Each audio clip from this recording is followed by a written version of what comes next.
Yo, what is up, guys? How's it going? Hope you're having a fantastic morning, evening, afternoon, wherever you're coming from. And we back Wow, for my another camera's episode. Toaster's cameras flip. We back for another episode of the Group Up podcast.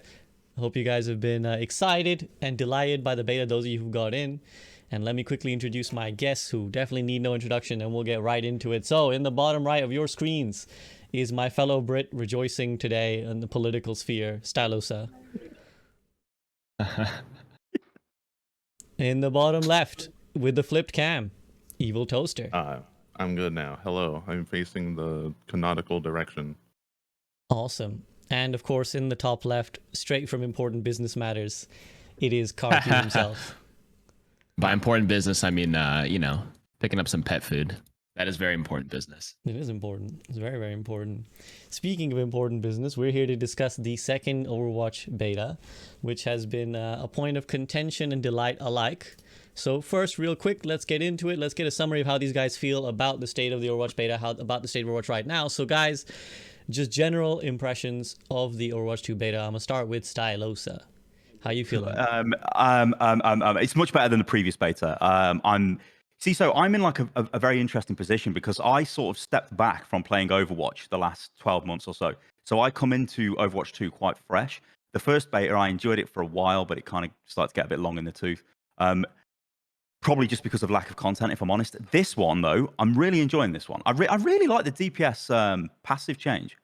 I really like that. And I'm actually enjoying it. And I think when I look at I look at Junk Queen and I think, okay, she's fun, and Blizzard have kind of nailed the way. I think they've nailed the kit in terms of fun, in terms of usability, and how powerful she's going to be long term. I don't know. I think there's already. I think they dropped a blog post, didn't they, talking about potentially reducing her power level and looking at Zen as well. But overall, right? I don't know. I'm not want to be here like huffing the copium. I do feel like I am genuinely, I know this is rich. This is coming from the guy with, I don't even know how many Overwatch videos and whatever, but I am really genuinely enjoying this beta at the moment. That's great to hear. And I know that Toaster, the Junker Queen viability, is something you're very keen to talk about. But how do you feel about the beta in general? Overall, I've been enjoying it. I haven't played it as much as I played the first beta, obviously, because, the first time it's been like a whole year since I played, and now it's just been like a month or so. But I think it's pretty good. I think a lot of the changes that they made over the beta were pretty good. Choice improvements. Some of the new things, like with Junker Queen, I have some opinions on. And like some other tanks, like I think Orissa's still like good. And I know that they figured that she wasn't actually that strong in the last beta, even though a lot of people were saying that she was really frustrating to play with. It's kind of tough to nail down exactly what's going on with her. But I still think she's all right. But she's kind of getting overshadowed by the Queen right now for a lot of reasons. The DPS change that you mentioned, I think it's cool, the new passive. It's a bit hard to feel, but, so was the 10% movement. Like, even that was hard to feel. Unless you were Reinhardt trying to chase down someone and they were just, like, 1 millimeter faster than you, so you never caught them. So, I think, overall, all the improvements were good. Beta's good. And the new maps also, like, I'm really kind of happy that like every time I play in the beta right now, I don't have a repeat map like ever. It feels like there's so much, and I kind of like that. I am hoping that's not going to be overwhelming for new players though. But for me, I like it. That's true. That's just a good point to bring up about new players, because so many other games have like 1 map or 3 maps. But KarQ, I saw you nodding and shaking at various points. How do you feel about the beta? For the beta, I think it's all right. I agree with Toaster, where I think the first beta definitely had a bit more hype and buzz to it, since obviously we were, lacking Deprived. any sort of deprived for so long. So this one didn't feel too different. Time. Just an acquisition of a hero, sure. The only thing I was gonna say is I think I'm just a competitive player, so I can only play quick play for so long. So in general, I don't know if I can just stand playing quick play like that many hours a day. I think for the new and casual player, like playing an hour or two grouped up with friends, I think it's fantastic. But for someone who has to play the game 4+ hours a day, quick play ain't gonna cut it. So I'm not enjoying that aspect of it, but I understand why they're doing it. It's just a beta, and it's very important for myself and everybody else to temper their expectations. Like it is supposed to be a beta. It is going to be like bare bones. There's only like 2 menu buttons, right? It's like versus and hero or whatever. Mhm. All the selection stuff isn't there. No arcade, none of that other fun stuff. So that's all right. And the only thing I was shaking my head at was at the Orisa. Obviously, I'm not a tank player. I'm on the other end where like I shoot down the tanks, playing support a lot, and I feel like Orisa being able to be headshot again actually was a gigantic nerf because there's nothing else Yeah. stopping her like previously when old Orisa used to be able to be headshot and fortify, you'd have like your shield up, number one. Or number two, you'd have a second shield, and like if you pop fortify, you would probably like tend to duck into cover. But now, like being able to be headshot again is actually awful, especially with Zen being so powerful and being picked in every comp. Permanent Discord on an Orisa, and it's like hard to miss. You know what I mean? She's got one of the biggest head hit boxes, so I feel like Orisa is actually like this is a net nerf in my opinion. The Queen is actually okay as well, but I think it's just people trying her out for the first time, getting it all out of the way. It's a lot of mirror matchups, but the dust is starting to settle now where people are actually playing different matchups into the Queen, and people are finding like, Zarya probably dominates the shit out of her. I don't know if you guys agree with that or not, but Definitely. Yeah. I had a good game earlier on Rio, or how's it pronounced? Paradiso? Rio. I just call it Rio. I'm an idiot. Yeah, let's call Rio. Yeah. Zarya seems quite good. Yeah, exactly. Yeah, no, I think like when you talk about the beta, and the first one, and like the hype that generated, I think like at the time it was great for us because we were like, holy shit, we're finally getting new content for Overwatch. We've been waiting for a long time. We can finally talk about all the stuff that Blizzard have been talking to us about, and we can go into it. And then we sort of, it falls flat fairly quickly. And I don't think this was one of the points we were going to move on to SVB, but you sort of start bleeding into the marketing of the game and the way they're looking at trying to promote the game. But I think when we talk about a beta, what we've actually got is a beta, and they do state quite clearly what they are trying to do in each beta phase. The problem we have got, and I think gamers in general, is you're too used now to like bloody EA and a Battlefield beta, which is not a beta. It's a week before the game launches and then off the game goes. Right. So I can understand why players do get a little bit, annoyed and think like, where's the content? But at the end of the day, they are plugging more content into these new beta phases, and tempered expectations. That's it. It is, yeah. It's also like with them coming out with such a massive Twitch campaign for the first beta, it does, you start getting I mean, we've all seen the donkey video, like you get that kind of sentiment thrown at the game. It's the same game. It's like, no, it's the same game if you played Overwatch in 2017 and then never touched it because you don't know what you're talking about. You know what I mean? If you actually played the game, you would see there's a shitload of differences here. It's now 5v5. There's a wholesale balance changes. The flow of the game is completely different, and you go away. But that doesn't compute because, well, it looks the same. Anyway, right. Well, no, it's a good discussion point to bring up because I think the marketing and the reception to the game has been a very interesting thing to know. Another facet of that is people talking about, well, you mentioned the donkey, but even now people saying, well, it's not really a sequel then, because recently, Blizzard kind of clarified, yep, Overwatch 1 will go when Overwatch 2 releases.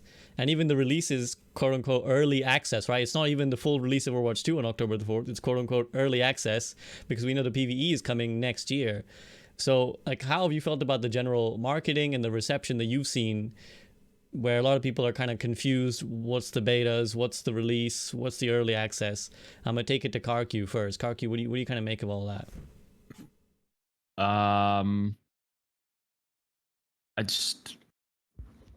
Can you repeat?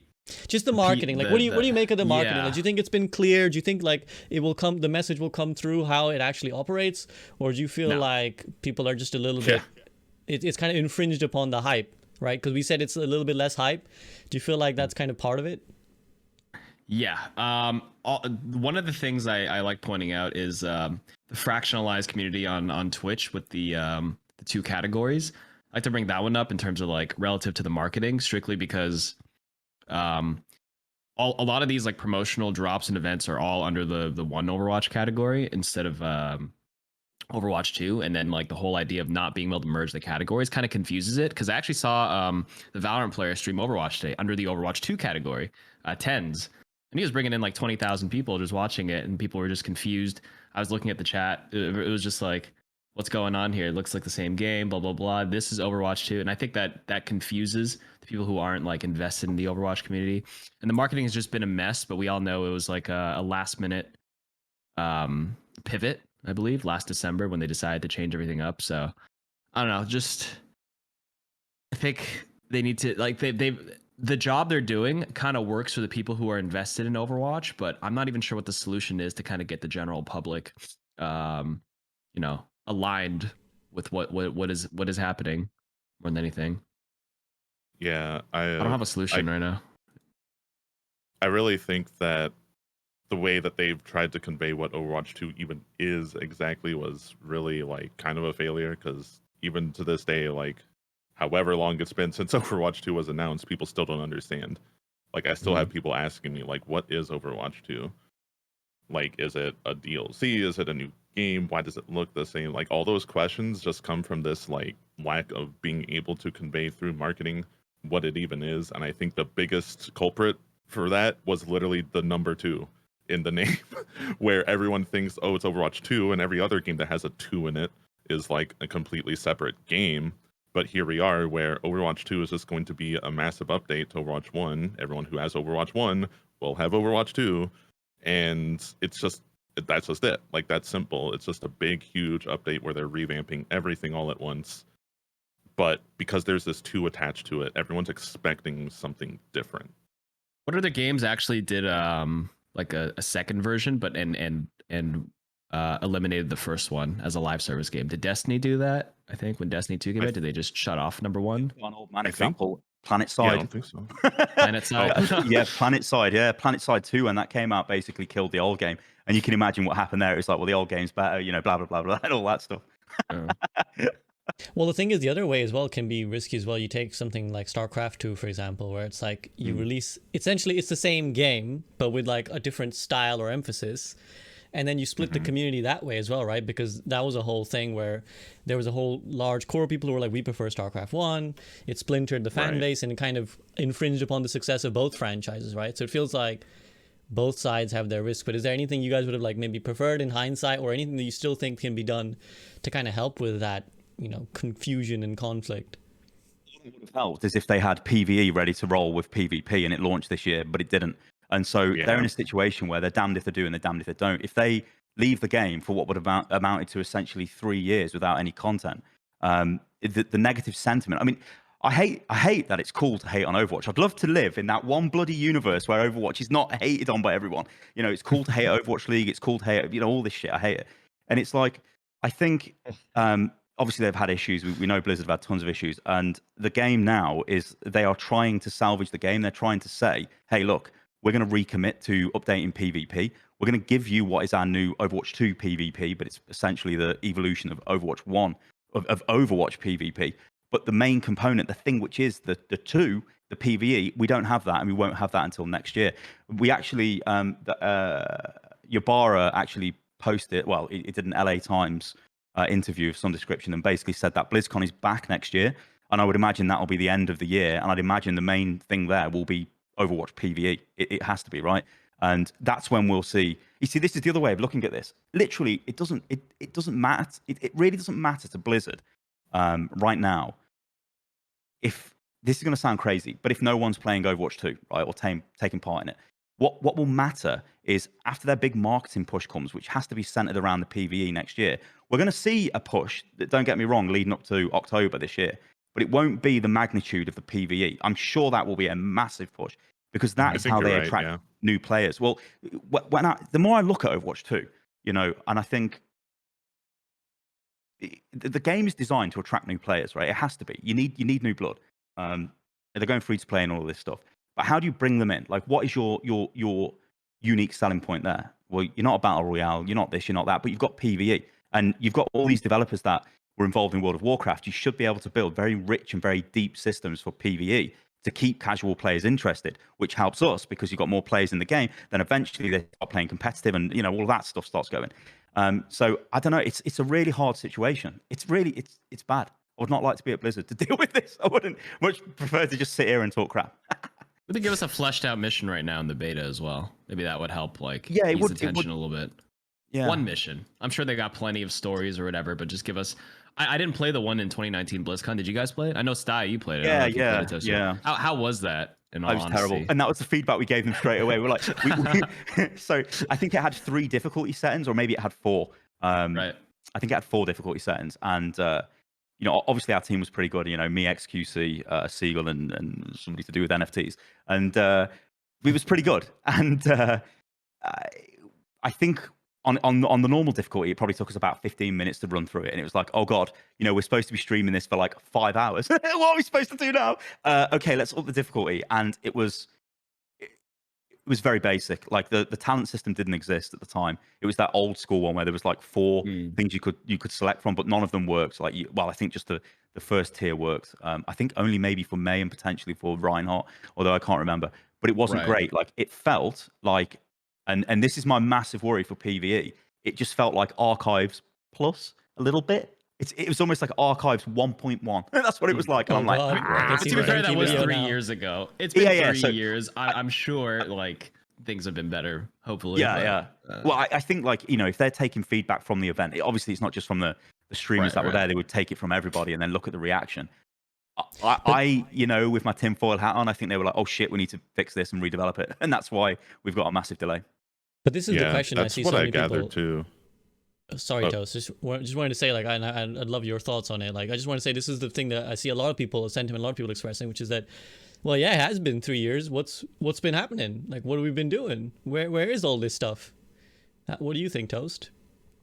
Yeah, I've definitely been getting the idea from the Overwatch team that they realized that they needed to make a much more interesting PvE system that was going to be replayable for years and years, even, akin to games like, I don't know, Vermintide or Killing Floor, like those games that are like, they're still like, I know people who still play those games, and those are like very PvE centered, and they want to just do something like that. That's a shooter, that's co-op, and can be great for years to come. And obviously the system that they have now, which is basically based off the Archives event, like that's not going to cut it. Like, no one could play the Archives event more than like the couple of days that they have it available, right? Yeah. That's because there's no replayability. That's why. Yeah. You need dopamine drops. Like, I mean, if they take anything from Warcraft, you get like rare mounts or whatever. You play any sort of MMO, you get like a rare, I don't know, like weapon charm, or you get like unlock a unique skill drop. Some like, I know some games like certain bosses or like end of mission things. 1 in 20, you get a chance to unlock the legendary skill or something. You have to do a certain task or mission within that mission a certain time, and then you can unlock like some sort of replayability will actually give it some longevity. That's for sure. Yeah, and that's just going to take so long for them to develop. And at the point where they realized that's what they needed to do, they were kind of already hoping that they would be able to release everything in Overwatch 2 like around this time. But now they were like, okay, we can't, because we need to make the PvE really, really good.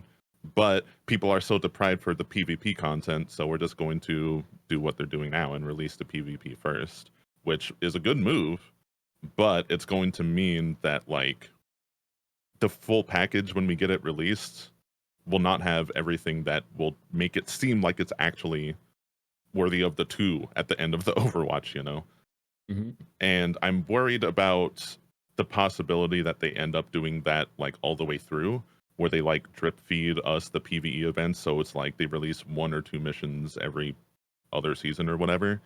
And I'm worried that if they do that, it won't be as big of a deal, because right now Overwatch 2 releasing this whole new package all at once makes it more hype.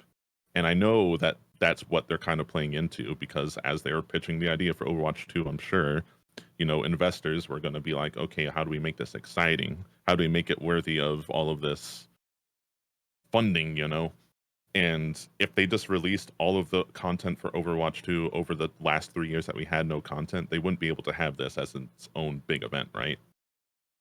So, and of course, they also wouldn't be able to do all of the things to like completely rebuild fundamental systems, like make it 5v5, for example. It would just be too hard to do while the plane is still flying. That's why they had to take this break. But now that it's going to launch without the PvE, I just hope that when they do get to launch it, it's like the whole deal, because then that will bring in a lot of new players, like Stylosa was saying. Like, I hope that being able to tell everyone all at once, there's a huge PvE system all here for you to sink your teeth into right now, instead of just, oh, here's the first 2 missions and then wait another 2 months for the next one. I think that's going to be a big deciding factor of pulling in new people into Overwatch 2.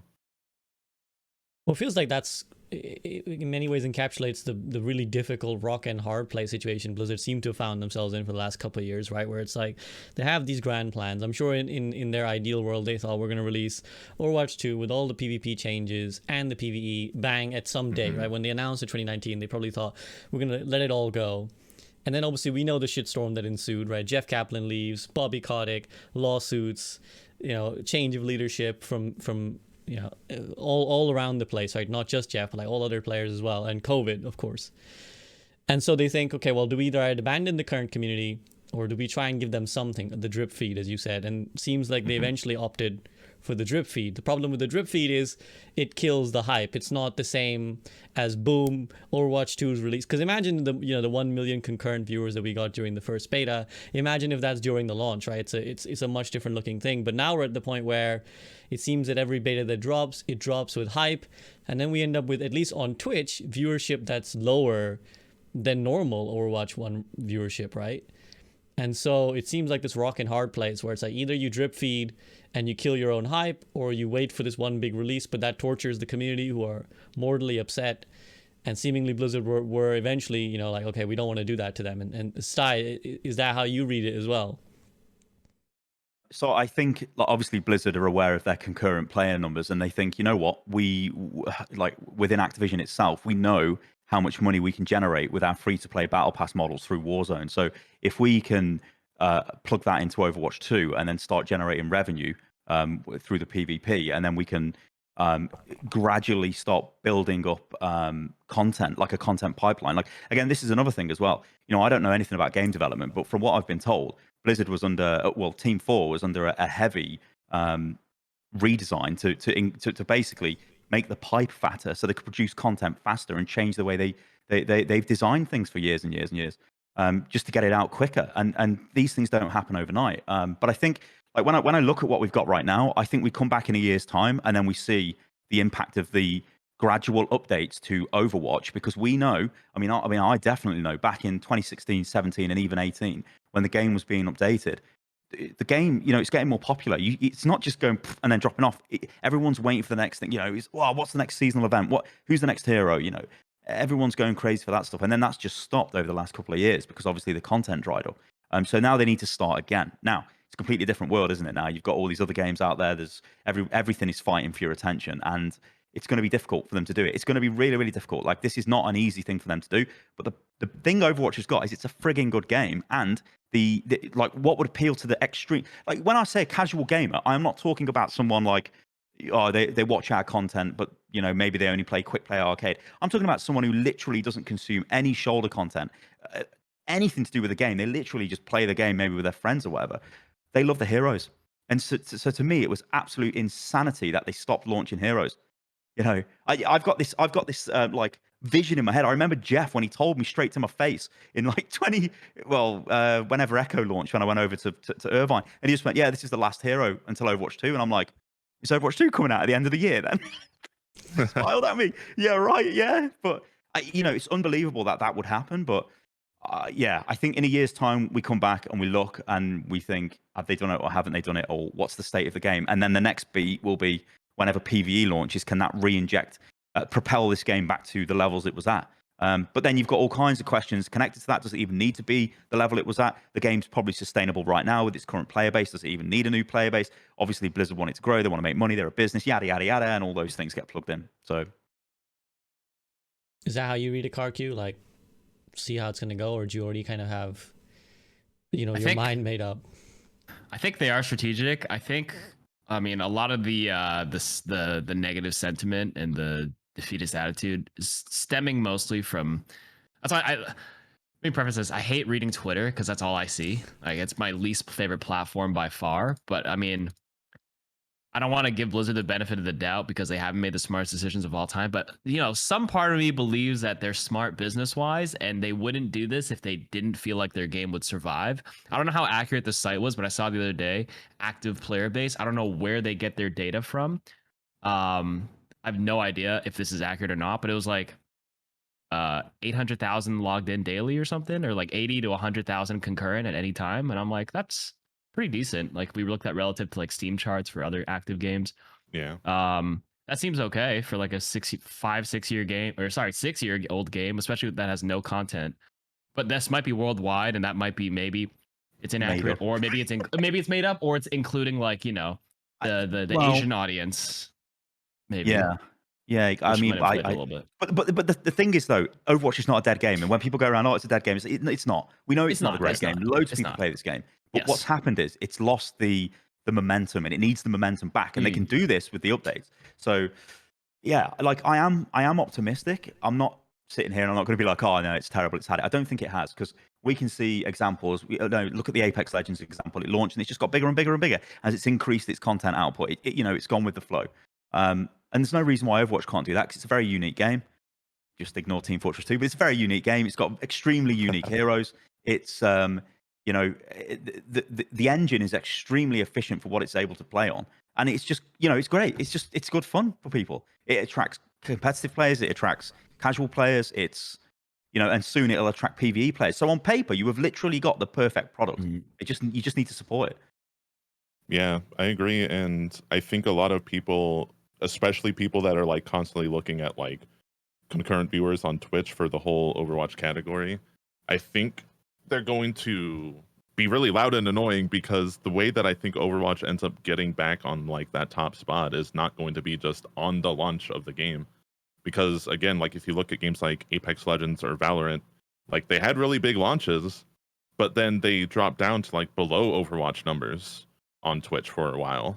And then like after like 6 months to a year, they started picking up, and you look at them now and they're just always on top. Even Fortnite kind of had a bit of that, and now it's still like, like all the way up there. So it's just because those games always get new content, and Overwatch just doesn't. And if Overwatch gets to the point where it's a full, complete game and it's good, and it gets constantly pumped with new content, like very consistently, I think it'll, over the course of like a year or so, probably get back to like where we were in like the golden age, where everyone was looking for Overwatch streamers again. But people are going to be really like defeatist on Twitter and say like, oh, Overwatch 2 launched 1 month later, no one's watching because they're just looking at Twitch viewership. But like, that's not everything. Like you said, there's so many people that just don't consume content like the one that. thing I like, Toast, is when people bring up Twitch, I say look at Minecraft on Twitch. Minecraft is the biggest the biggest game on YouTube by a friggin' mile. There's so many viewers for that game. Yet you look on Twitch, it's probably got 30,000-40,000 viewers. So Twitch, I think, represents a specific audience, and I think it definitely represents a more competitive audience. That's why you see Valorant and I think so too, CSGO doing well. Yeah, but there's no reason why Overwatch can't be in that category. It was in that category, and it just fell away. We know why it fell away, obviously. I'm not going to recap the last God knows how many years. But like, there's space for it. And again, this is the thing with Overwatch. It can hit everything. It can be this competitive game. It can be this PvE casual game. It can even be a PvE competitive game. Bloody World of Warcraft, Mythic, Dungeon, Invitational stuff. You could have like races completing the missions, whatever they end up being. Speed runs. Yeah, Games exactly. done quick. Overwatch. Yeah. Can you imagine? Like, the sky's the limit, right? So yeah, Overwatch is. I would be. I am like. Yeah, obviously I'm heavily invested into Overwatch, but I'm like, like all of us are, I suppose. But I'm like, I don't think it's. I think it'll be okay. I hope it'll be okay. There's almost who's like starting the GDQ team for Overwatch 2? I used to be a speedrunner. Let's go. Let's go. Campaign come in. And I was going to say, there's almost like a masochistic pleasure I see a lot of people, especially content creators, get from kind of, showing that little Twitch screenshot of like, look at Overwatch at, I don't know, 5K viewers. And it's like, it feels like that's, the community sentiment is kind of turned. And I see this a lot happen with games where it's like at a certain point in time, everybody loves bigging up a certain game, or everyone loves bringing down a certain game. And I think Overwatch is just unfortunately at that place where, for various reasons, not just because of the game, but also just because I think of Activision Blizzard's reception, people have this sort of joy almost in bringing it down and kind of laughing and pointing at it. And one of the areas where people have been quite negative, or at least I've seen a lot of people be negative, is the Watchpoint Pack. So speaking of, monetization and promotion, we have currently for the Overwatch 2 beta, the Watchpoint Pack, as it's called, which guarantees you access to the current beta and has guaranteed you since day one. And also some additional perks, a couple skins, currency when the game launches, and entry to the Battle Pass. Now, this has been kind of mixed reception. So I kind of want to get your guys' thoughts on this. I'm going to start with KarQ. Like, KarQ, how have you seen kind of the reception of the Watchpoint? A lot of people feel like it's a sort of pay to enter, and prioritizing these sort of paying customers over loyal customers is just a really bad look on Blizzard's part, and maybe a preview of how they're going to do this come free to play.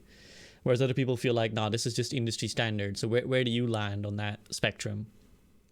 I think they did it incorrectly by letting people in waves, because they're trying to like test stability. I feel like, you're Blizzard.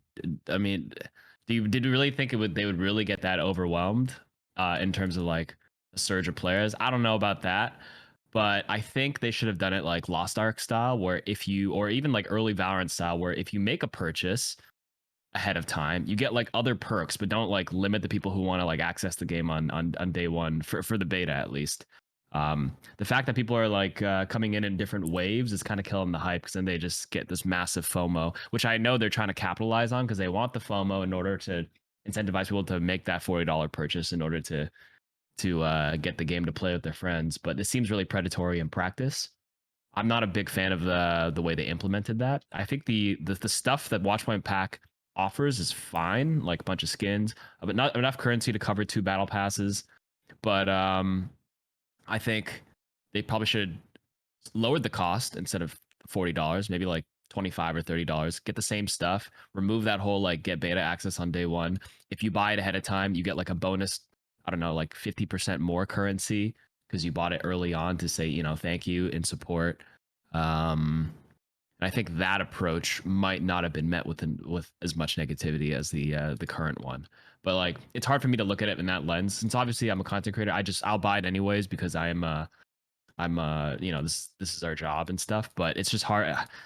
I'm trying to put myself in the shoes of like a consumer. Would I be okay with that? I look back at what I did with Lost Ark, and I bought it like 3 days early, the Gold Foundry pack or whatever.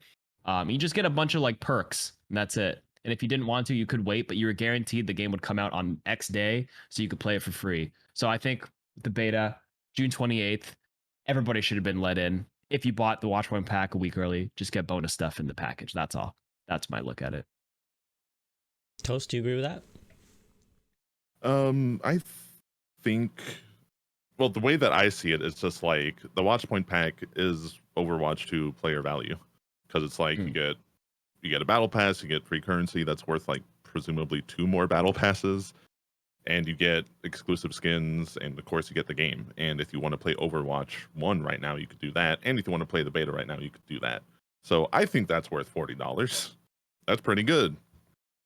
But I think a lot of people are just upset because they're looking only at the beta access part, which, like, if they just signed up for the beta, they'd get to play the beta like within a few more days, I think, where they're going to let everyone in. Yeah, but and that like, day, that day drawing out thing is there. That's the selling point for it, which is what. Yeah, a lot of people are just like looking at it like, oh, they're trying to make this a better deal by denying people access to the beta. And it's like, well, do they even need to do that? Because are their servers really that bad where they couldn't handle it? Maybe Blizzard doesn't know, or maybe they do, and they're doing this to sell more packs as well. But to me, it doesn't matter that much, because I just feel like, buy it if you want. It's like the game's not even complete yet. There's not even like a full modes, and a lot of us right now are still just like, we can't even play this for more than a week before we're burnt out on quick play. So if you want to get the pack for the stuff that's in it, like, go for it. And if you really, really want to play the beta right now, then okay, if that's worth it to you. But I don't think it's like a bad problem. I just think that it's kind of, I don't know if exactly entitlement is the word, but I think just the Overwatch community has always had this weird like sentiment about just feeling like everyone deserves something. So I guess it is entitlement. Like a lot of that happened with the Brigitte skin drops, where it's like, everyone was yelling at Blizzard for how that drop was handled, even though that's like almost completely a Twitch ran event. Like the only thing the Overwatch team can do is pick who gets to join in, but they can't get in everyone because they have limitations. Those limitations are set by Twitch. And because they have to do this event on a smaller scale for the first time, because they need to collect data, because once they understand that data better, they can better know how often and how much funding they can give to this event, then they just have to make exclusions, which sucks for the people who don't get in. I understand, because a lot of people would greatly benefit from like the supported creator program, but it's going to expand. Like there's no way it's not. I think the event was a great success, or it still is. I'm pretty sure it's still going on. By the way, gift 3 subs to Overwatch SVB right now. Nice. Well, actually, I still don't have the skin. I think I should, yeah. Well, I mean, those are two good points. Hang on, Go going ahead. back to the Watchpoint pack. So there's some fundamental problems with the way this was deployed, right? So we did not know the value of the currency. We did not That's know, true. and we still True. don't know what the battle pass even actually is. We've seen a mock-up version of it, but we don't know what we're getting. So when they come out and go $40, which we have now learned means, okay, we get the first battle pass and enough currency to buy the next 2. We're like, okay, well, that actually seems like a pretty good deal. We still don't know what's in the battle pass, but you imagine a world where they come out and they're like, this is the battle pass, this is how it works, these are all the rewards, right? This is the currency, this is what it's worth, this is what it's going to let you buy in the in-game shop, this is what it's going to let you purchase for whatever you want, and then you can be like, okay, I can see the value here, and I'm supporting the game. It's in early access, I'm supporting them, and then you can kind of go from that. And so I think they suffered. I think that was such a bad decision. If I was involved in any marketing at Blizzard, I would be going mental. Like, guys, we can't try and sell something when we're not explaining what it actually is. It's just crazy. But Isn't that a funny microcosm for Overwatch too? We're just trying to sell something we don't know what it is. Which, exactly, it's crazy. It's mental when you think about it. It's actually crazy. Like, and this again feeds into the whole. Well, it's just Overwatch, right? It looks the same. And then you get people saying like, I own Overwatch, because who are the people buying this? It's the people with Overwatch already. They don't want Overwatch. People saying, can't I get more currency instead of Overwatch Legendary Edition? Because I bought that 6 years ago. I don't want it again. You know, and all these things going all over the place. It's yeah. I think it's that's not great. And that's kind of been the two sides that I've seen. You know, there's the one side who say, well, I should be rewarded as a loyal player, as a lawyer, someone who's stuck with Overwatch for all this time. I want to sign up and I want to play your beta for this game that I'm hyped about, but you're charging me 40 quid, but part of which includes access to a game I already own and don't need access to. And I see a lot of people saying, well, can you not just give me a pack that's cheaper, that has the beta stuff and the battle pass stuff, but doesn't have the copy of the game price included? But of course, this is where Blizzard are trying to make their money, because they know no one's going to buy the game, right? Like, they know we've announced that the game is going free. Who in their right mind is going to pay £20 or whatever, let's say the cost would be, for a Which game? goes back to for a what game they you don't were saying. have. Yeah. It goes back to what you were saying about Lost Ark. You know, there's no, why would I buy this thing? You know, which. Well, Lost Ark did the bronze, silver, like gold. Yeah, pack. they'd It was like the they were tiers, different didn't they? tiers. Yeah. Yeah. So why not give a tier for those who already owned Overwatch 1 for a cheaper price? I don't think it would have been met with as much criticism if it was $24.99 or something. I don't know. But on the other hand as well, on the other I guess hand they as were well, a little Blizzard bit gotta closer make- to go launch ahead. though, Oh, and sorry. obviously they had a game, which helped them quite a bit. Well, But yeah. that system, yeah, maybe we see something like that though. You know, as we get close to Overwatch 2's launch, and we all get rinsed again, buying more credits that we don't know what we can spend it on. Hey guys, SVB here. Just gonna quickly interrupt this episode of the Group Up podcast to say that if you're enjoying this content, then please do consider signing up for my Patreon to support me directly. It's really amazing because it allows me to keep making content like this carefree, regardless of how many views Overwatch does or doesn't get. I know no one likes sellout ads, but chances are if you've listened till this far in, then you're at least somewhat enjoying the content. So please do consider at least leaving a like, a subscribe, and a comment underneath the video on YouTube. It really does help. But that's it for me. Now back to the discussion. But the other thing people is, complaining about the $40 pack now. I guarantee you, everyone's going to be spending like $100 every 2 months to get new skins. Like, just you wait. Especially Yeah. streamers, obviously. and the other thing is that, Business like, you know, expense. Blizzard have got to make their money somehow too. You know, they've been kind of broke as shit for years, at least on the Overwatch side. Like, presumably haven't been making a lot of money. Maybe I'm misinformed, but they presumably haven't been making a lot of money. They kind of lost their sponsors, but yeah. Yeah, they lost their sponsors. At this point we know that most of the people who play the game regularly can afford enough in-game currency to buy all the skins that come out when they come out. And of course, there's a large section of people who don't fall in that category who still want the skins. But by and large, on my side, I don't really begrudge Blizzard for trying to kind of make some money out of this, because again, Overwatch 1 is a dead product. It may not be a dead game, but it's a dead product, right? Nobody's going to buy the game. So if this is their attempt to be like, hey, can we squeeze a little bit of money out of it? And again, as Toast pointed out, it's pretty fair value in terms of Overwatch 2. The problem is, of course, people are saying, well, we don't know what Overwatch 2's value really is. So that's a fair point, actually. It feels like because in many ways that it's 2,000 credits, that 2,000 credits we don't even know if that's worth like one legendary skin or two legendary skins, or like or less than that, because like I've seen skins in other games that like it's worth like about 2 battle passes or more. Like you're playing Valorant, you need to take out Valorant. Valorant's atrocious with their prices, but like people still buy it. Even Counter-Strike too. Aren't knives like in the thousands? Yeah.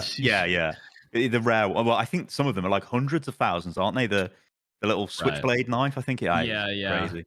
I imagine if Overwatch did some sort of like rare, like drop, some sort of exclusive skin drop that's only acquired, a mythic drop. We have mythic skins. Mythic drop from a mission. Woof. That's replayability right there. I'll tell you that much. And speaking of skins as well, the other thing that EvilToaster, you alluded to was the support a streamer campaign, which again has much like all of this has kind of been very mixed. I still feel like in many ways Overwatch has a fan base that is still holding on to a type of monetization that is just not a thing in the industry anymore. Like, we're probably the only game with a player base who still kind of scoff or raise their eyebrows at this free-to-play model, right? I think most other games have kind of moved on in that world, like Valorant players, Apex players, League of Legends players. They're all totally used to the idea of a battle pass, of expensive skins. We're kind of the only community that probably still looks at these things and is like, whoa, wait a minute, why do I have to pay additionally for this thing that I should be able to earn in game? And I think another example of that is the support a streamer Brigitte medic skin, which for those unfamiliar, currently there's a campaign running where if you gift 3 subs in the Twitch channel SVB. To only SVB and nobody else, but to a list of approved streamers while they're live streaming Overwatch 1, you get yourself an exclusive medic skin in Overwatch 1 called exclusive Brigitte skin in Overwatch 1 called the Medic, which a lot of people have been upset about because A, they feel like $15 for skin is very exploitative. B, the list of streamers does not include everybody, and it's only pretty much a fairly small list. Fairly small when you consider the number of people who stream Overwatch, but actually very big when you consider other campaigns of other games that have done this, which have been much smaller. So I think Overwatch has like over 100 streamers, something. So it depends on the perspective you bring to it. So a lot of people have complained, well, I don't have my favorite streamers on there. There's a lot of big streamers on there who don't need this money. What about the small streamers? They should be category wide, basically. Anyone who streams Overwatch should be able to opt into this. And also some people, I think, just flat out don't like the idea of paying streamers the money. They're just kind of like, I'd rather just pay the money to a charity or straight up to the game. I don't want to have to go and spend money on Twitch because they're not really Twitch consumers, for example. So all of that context in light, I want to take it actually to Stylosa first. Is the only person I think who's not on the list. You're streaming. You're not a Twitch streamer, Sty. So as someone who's not like a beneficiary of this, how do you feel? I was 8 years ago. Come on, keep up with it. No, so okay, hang on. Anybody like from a content creator perspective, anybody who thinks this is bad is an idiot, because this is the start of Blizzard trying to support content creators directly through in-game stuff. Yes. I'm sure this will end up with a referrer creator code in the game. I'm sure we'll see more of these executions getting executed. So I don't think this is bad for the game. I think if you look at this and go, like, for the game's creators, I should say. So I think as well, the system shock is what you refer or alluding to with the boomer player base of this game. I want that new skin for free because I've got all these credits. I can just play the game, get the loot boxes, whatever, and that's fine, and that is behavior that has been installed in the player base through years and years of Overwatch, not changing the way it's monetized. So we end up in this situation where we have a game which has a large player base which is used to getting everything for free, which is not sustainable as a business model. Now, I'm not saying free to play is the best business model ever, because there's tons of issues with that. I mean, tons of issues with battle passes, because you're essentially paying to have the privilege of unlocking stuff. It's crazy. It's like, I'll pay you to play your game for X amount of hours. When you think of it that way, it's a bit crazy. It's like, well, but I like playing battle passes, so it's mental. It's like, how is this working? It's like anti-consumer, but it's also, anyway, none of that really matters. But the problem, I think, like in a roundabout way, is the shock to the system, to the average player, is I do not want to pay this streamer to get a skin. I do not like this streamer. I like my own content creator, but they are not streaming the game. Now, I had a bit of this, obviously, but it's like, well, Sty, why don't you have this on your Twitch channel? I'm like, I don't know whether you notice, I've streamed once in the last 2 years. I don't think I'm a Twitch streamer. I don't think I should be included in this, right? I mean, I'm sure if I went after Blizzard and moaned at them and said, oh, please, could I have access, they probably would give it me. But I've no intention of streaming this beta phase, so it makes no sense that I'd be involved in that.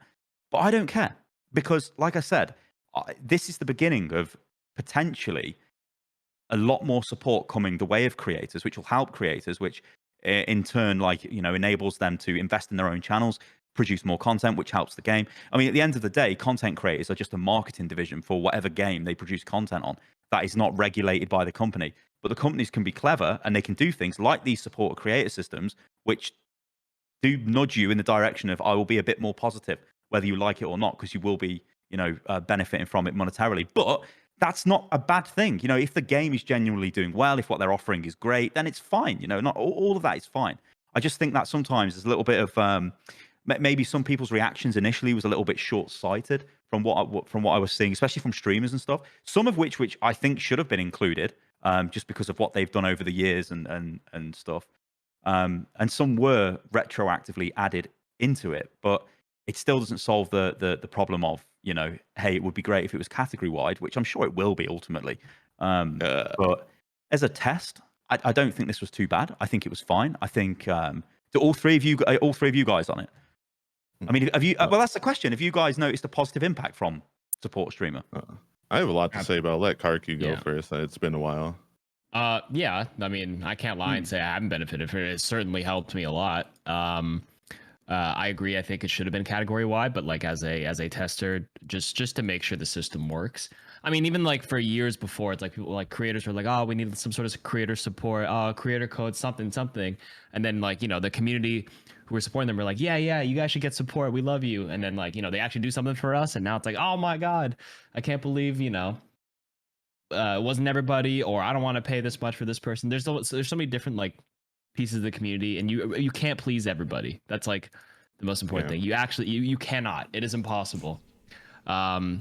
And I think right now, because of the negative sentiment, everything is looked through, like everything they do is under like a fine microscope, because, you know, you have to pay X streamer to get a skin. But it's like, oh, but I want the skin. I don't want to pay it to a streamer. Or I also think people were spoiled for so many years. Like, we paid one time and we got everything in a game. And I think people had that expectation where if they're a collector, now all of a sudden that, you know, that collector thing, if they can't, you know, financially afford it, it hurts for them specifically. And I think those are the loudest people for sure. Because the whole point is, like, you're not supposed to collect everything. If you bought every single Valorant skin that came out, I don't know.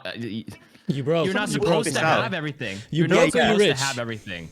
Yeah, exactly. You're not supposed to have everything. Like Counter-Strike, whatever, any of those games, even Apex, nobody has every skin unless you're an absolute whale. That's I think somebody worked this out recently, and I'm going off memory here, but I think it was about $22,000 to buy every Valorant skin. Or something crazy like, so it was something crazy like, or 19,000. It was something like that, which is nothing compared to Diablo Immortal. That's a whole another can of worms. But that's what I mean. We've been split. It's been 6 years. Some people have everything, and the fact that it's like $15 for a skin is outrageous for some. But that's like a different community. It's another fraction of the community. But yeah, I just think those people are the loudest, and I think a lot of people who haven't said much, like, it's always isn't that what they say? It's the most upset people are the loudest, or something along those lines. Minority. Yeah, the vocal minority. Yeah. Thank you. But I think in general, like, if you take a step back and look at it, I think it was fine. Maybe it could have implemented it a bit better, but I think overall it was a good pilot program, and I think, you know, it'll set us up. I will say this as well. Like, you think of like, so Blizzard designed a skin, and I don't know what they were going to do with this Brig skin. Imagine if the Brig skin was just there and it was ready to go. Maybe it was to be part of Overwatch 2 or something. Who even knows? And they're like, you know what? We're going to do the support streamer program where we've got a Twitch drop, where effectively the revenue of this is going to the streamers and Twitch. And so we're not going to see any revenue of this. Now, I'm pretty sure they write this off as, it's marketing spend. It's let's see how effective influencers are when it comes to marketing. The marketing impact they're looking for is increasing the Twitch category viewers, basically, which I think would have worked much better if the beta was bigger. As you said, it wasn't staggered waves. If it was just like whack and all of this came out at once, it's like, holy shit, everyone's eyes on and everyone, wants a part of it, instead of it just sort of fading away. So yeah, I think this is, again, I don't know, like what I'm saying. I literally have no idea if this is true or not, but you've got pressures from executives who are obviously there to generate money, and they want businesses to perform well. And you've got developers who, all of us have spoke to the developers in detail. You know what those guys are like. They're essentially like us. They know what the game needs. They love the game. They're not idiots. They're not like making crazy decisions like, let's call the game Overwatch 2. This is something that's pushed onto them. And again, when you look at things like PvP being launched as it is now, I'm sure the devs want to do that. And in fact, you could see on Twitter, there was a lot of reaction from loads of the developers tweeting, especially the guys involved in narrative design. So like the new voice lines and stuff, they're spamming everything. They're retweeting all the videos. Look, check out all of our work. You've got the guys who designing some of the new looks for the heroes, the Diva new look, which was popping off on Twitter and all of that stuff. These guys want to show you what they're doing. So they want to get it out there. So I think they were probably relieved that they could start getting their content. I say new content, probably content they made in 2019 out, but at least they can start doing something. So, man, I don't know. I just think any I like to bring this back to the support streamer stuff and supporting content creators. I think it's a nice thing to do, and I'd imagine we'll see more of this in the future, and hopefully more people get involved, which should prevent a lot of the negative sentiment around it. But then if we're in a year's time, and you go back to what KarQ said about the player base, they don't want to pay for anything, that they've been sort of, that's ingrained in their mind. We don't pay, we just get everything for free, sort of thing. Maybe in a year's time things have changed because they have settled into the way of, this is the new Overwatch, this is the free to play, the system shock's over. You can't have every skin unless you want to spend a crazy amount of money. But even at 3 subs, I don't think it's that expensive, really. When you look at, just use Valorant again as an example.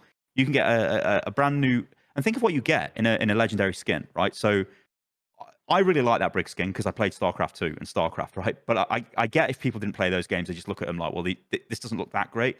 But you've got custom voice lines. There's more to it than just the visual appearance, and that's a lot, really, that you're getting for your $15 or my £11 I've just paid for subs. Yeah, so thank you to Stylosa, who now is an owner of the Brig skin, courtesy of Overwatch SEB. I get 3 subs, you get Brig skin is the meme format here. I think one thing I want to quickly mention, or 2 things I want to quickly mention, because I have some thoughts as well, but I want to let Toaster go because he's been very patiently kind of waiting his turn. Hands up, good boy. One thing I want to mention is, I'm pretty sure Andy, the community lead, spoke about the fact that Blizzard basically making no money from this skin. Like, all the money is going to the streamers. So in terms of like Blizzard's financial benefit, maybe you could say this is a test for them in the future, but from the way I see it, this is purely a thank you to the creators from the dev side of things. They're like, let's let the creators make some money. So that's one part, and the other part is the cost of the skin that I think is got some people annoyed, is that obviously the costs are different per region, but that's obviously Twitch's fault, not Blizzard's fault, because Twitch has region-based sub prices, right? So depending on where you are, 3 subs can be a lot more or potentially a lot less than the $15 that is supposed to be the sticker price, right? So that's one thing to mention. Now, I'm going to head over to EvilToaster, who said he has many thoughts. So go ahead, Toast. Yeah. So I'm just kind of baffled by how many people are receiving this whole event negatively, like from every angle, because I just see this as an absolute win for everyone, because it's a way for streamers to actually be motivated to participate in streaming the game, which a lot of people have been struggling with, having that motivation. and to like actually support them so they have a reason to keep playing. And like building that loyalty between the content creators and the developers is really big. But a lot of people get mad at Blizzard, which still to me doesn't even make sense because this is mostly a Twitch centered program. People get mad at Blizzard because, again, just everyone feels entitled. Because one, they think they shouldn't have to pay for a skin, or they should just be able to pay less and then pay in game, or they should just be able to unlock it with their credits because they have a bazillion of it, because, you know, there's not been anything to unlock to recently. But like, why would you not want to? Why would you not want there to be a program that helps support streamers in some way? Because like right now, especially, the Overwatch scene is just being carried by the people who are dedicated to this game and creating content still. Like if there were, I mean, I know we were just saying like the viewership of Twitch and YouTube is not going to be perfectly indicative of like the active player base, because so many of them still don't actually create content. But especially on Twitch, like if you've been looking at streamers for the past year, it's the same people for the most part that have just been holding it down. And a lot of those people will be benefiting from this event, even if they're not doing it this particular cycle. Like a lot of the people are mad because X streamer isn't in this list, so they're like, oh, Blizzard is not caring enough for their dedicated players, and then they give access to these drops to streamers who actually ended up not streaming the game at all, so they're not even getting any of the benefit. And like that's understandable to point that out, but one, you can't really hate on Blizzard too much for that, because like you said, this is a much bigger list for these support a creator events than pretty much every other game dev has done so far. And they definitely want to make it larger. Like I want everyone watching to understand, if there's one thing you take away from this discussion, the actual people who actually make Overwatch 2, not Blizzard, the entire conglomerate, not Activision Blizzard King, not the corporate investors, shareholders, whoever. The people who are writing the code, drawing the art, programming the game, they want this to be a big deal. They want the streamers to succeed and have money so they could keep playing the game. They actually want to do this. And this is just the first step of that. And just because it's not the full complete package that everyone wants right now, that doesn't mean that it's not a necessary step to do it like this on a smaller scale before it gets farther. And a lot of people are saying, oh, this should just be a category-wide thing where everyone should have these access to this support a creator program. But I promise you that's not going to happen, because, again, this is a Twitch-centered program. Twitch already got in a lot of trouble and scrutiny the first time they attempted to do that with Valorant, because when Valorant had the drops that was giving things of like obscene value at the time, which was like access to playing Valorant, people were like farming. Like there was a lot of like illegitimate streams and like people doing like really shady stuff just to promote their own channel and farm numbers through Valorant. And then people were getting these keys, and then they were selling these keys. And then a lot of people were looking at Twitch being like, oh, this is a weird system, and can we count their numbers and metrics as legitimate and stuff like that? And that caused Twitch to re-examine how they do drops. And now that they're doing drops, but it is for an actual transaction where you pay money for a product, but you pay it in Twitch subs, there's no way that they can make that universal. If they let anyone just hop on the Overwatch category and farm these sub transactions for a product, everyone will just be incentivized to just hop on the category, whatever they're doing. And then you're just going to have people like, we're going to go back to like the first September where people were straight up money laundering on Twitch because subs were half price. Like that's why they're not doing that again. Like everyone looks back like, oh, why does September this year only have like 10% off when it was like half price in that one year? It's because people were laundering money on Twitch by buying subs but getting paid out more. Like it's ridiculous. Really? Yeah, like there's a lot of streamers that have Twitch contracts that pay above 50% revenue, right?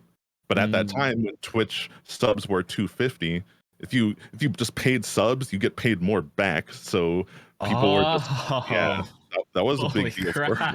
crap. Oh my god, that's how it happened? KarQ's Yeah, like, there was wait a some- minute, No I way. missed out on so much money. I was about to say, yeah, I did, and I also like missed out on getting locked up. So you know, it's all Yeah, good. there was some money laundering going on during that era. That's why they don't do that again, and that's why they're Okay. so much more careful with doing things like that, where people are incentivized to like where subs become a transaction. So that's why they have to have these pre-approved lists of streamers they could trust, quote unquote, and not just give it to every single streamer, because then, you know, you don't want people making new accounts, turning on like 10 different OBSs and just like, you know, just going crazy with that. They can't let that happen. It would tarnish like the legitimacy of their platform to investors. So they can't. So that's why you cannot tell them to say, hey, let every person who streams Overwatch have this Brigitte skin drop. It's just not going to happen. But they can increase how many streamers get it, and over time, like I wouldn't be surprised if it ends up being a list of like 500 even of streamers who end up getting this for the next time, or maybe like in 3 more cycles, especially when Overwatch 2 drops officially, and they do this again, and they're going to get hopefully a lot more people, and people won't feel too left out. But it's always not going to be everyone, and that's just going to be the way it is. But people can't get mad at Blizzard for that. Get mad at Twitch for that, okay? Like, if you're going to get mad about that, just get mad at Twitch. This is a Twitch program. The limitations are set by Twitch, but the people who end up getting selected through those limitations, that's on the Overwatch team. And they made a lot of conscious decisions about who gets on that program for this cycle because they need to collect information. Like, a lot of, like, you might see, like, oh, why did they invite this streamer to this program? They don't even play. And now it's 2 weeks in and they still haven't played. Well, that part of that, I'm sure, is because they wanted to extend this invite to people that they might not expect or have a low percentage chance of actually playing, so they could see what the return is and be like, okay, maybe this program isn't cool enough that we extend it to people so far outside of the audience of creators who could stream Overwatch.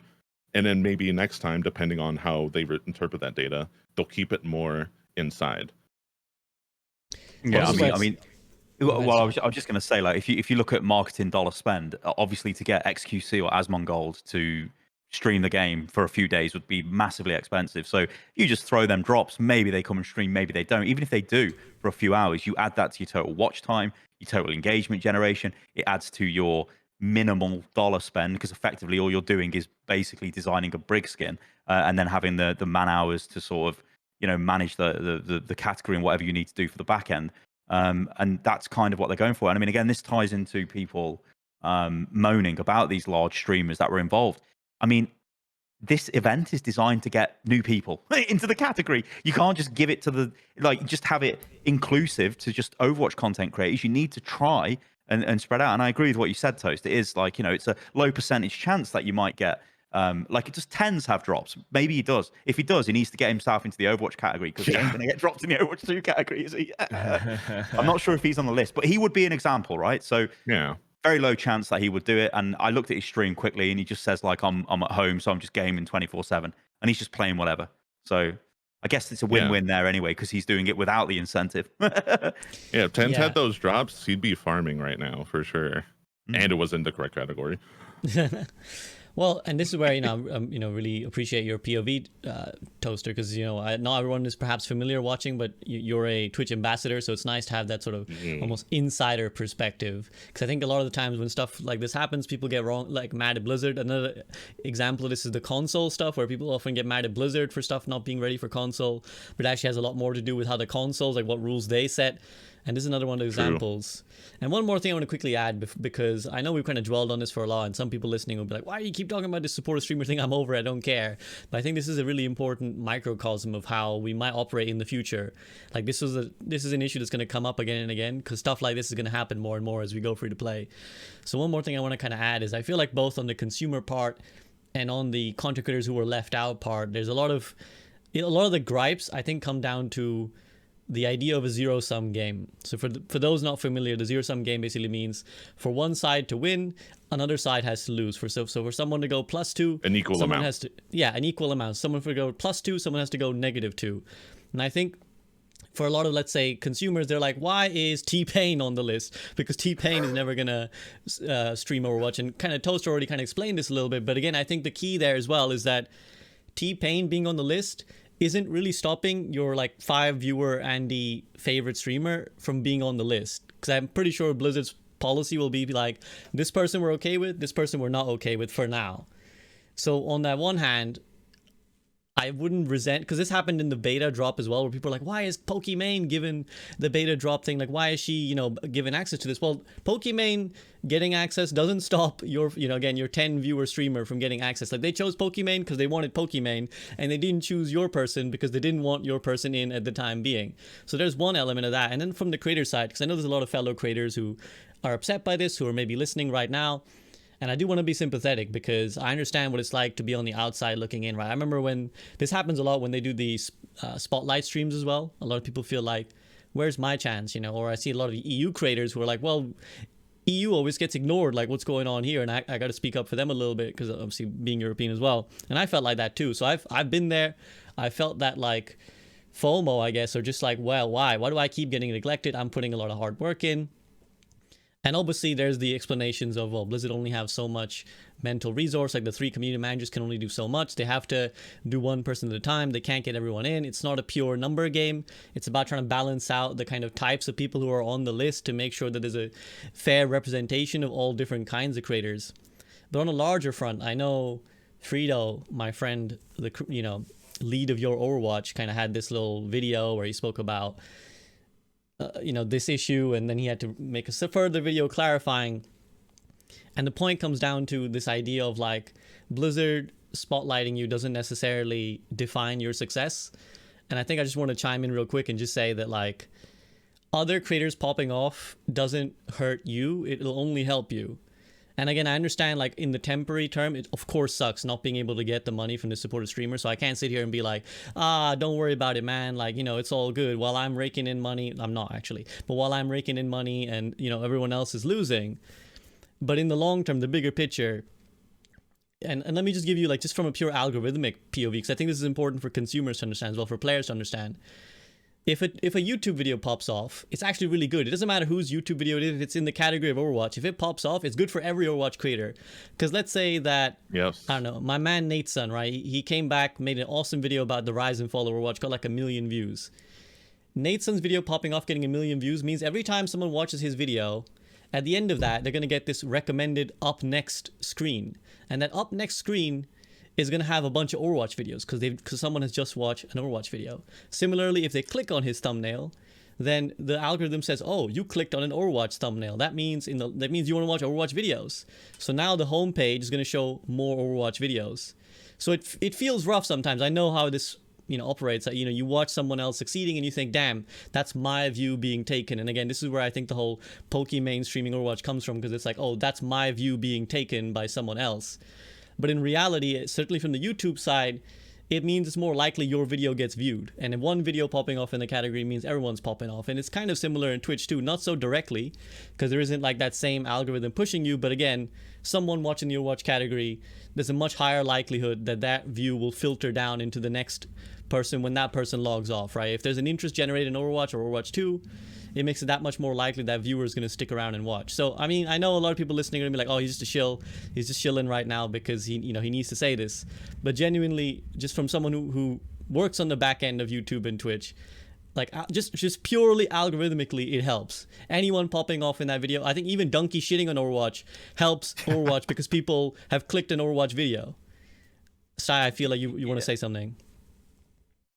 No, yeah, I mean, it does help. I mean, it's that old adage, isn't it? The wave rises, all ships rise, right? As the wave goes through, whatever it is. I've totally butchered that. A rising tide raises all ships. That's it, the tide, not a wave. Yeah, which is true, you know. But this, again, is like the short-sighted nature of it. These absolutely massive content creators, you want them playing your game.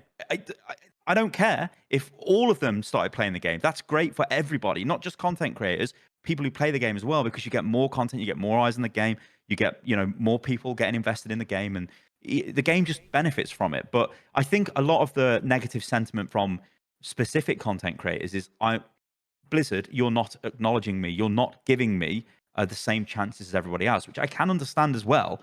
But you know, saying that because your name's not on the list means you're not going to make it, you know, that is true. There was no list I was put on which made me an Overwatch YouTuber. It's the same for all of you guys, you know, with your content creation. You were not added to a list that helped you out, but it will help you, right? It is a benefit to you. It's not just, oh, it doesn't matter that you're not on the list. It does help you, right? It gives you a certain validity to the content that you're making. Maybe it's been noticed. It's, you know, hey, what you're doing is great, you know. And I'm sure the people who are not involved think, well, why wasn't I involved? I mean, you know, we're all in the creator Discord. I've seen conversations going back and forth, and I'm like, holy hell, these people need to calm down. But I can understand where they're coming from.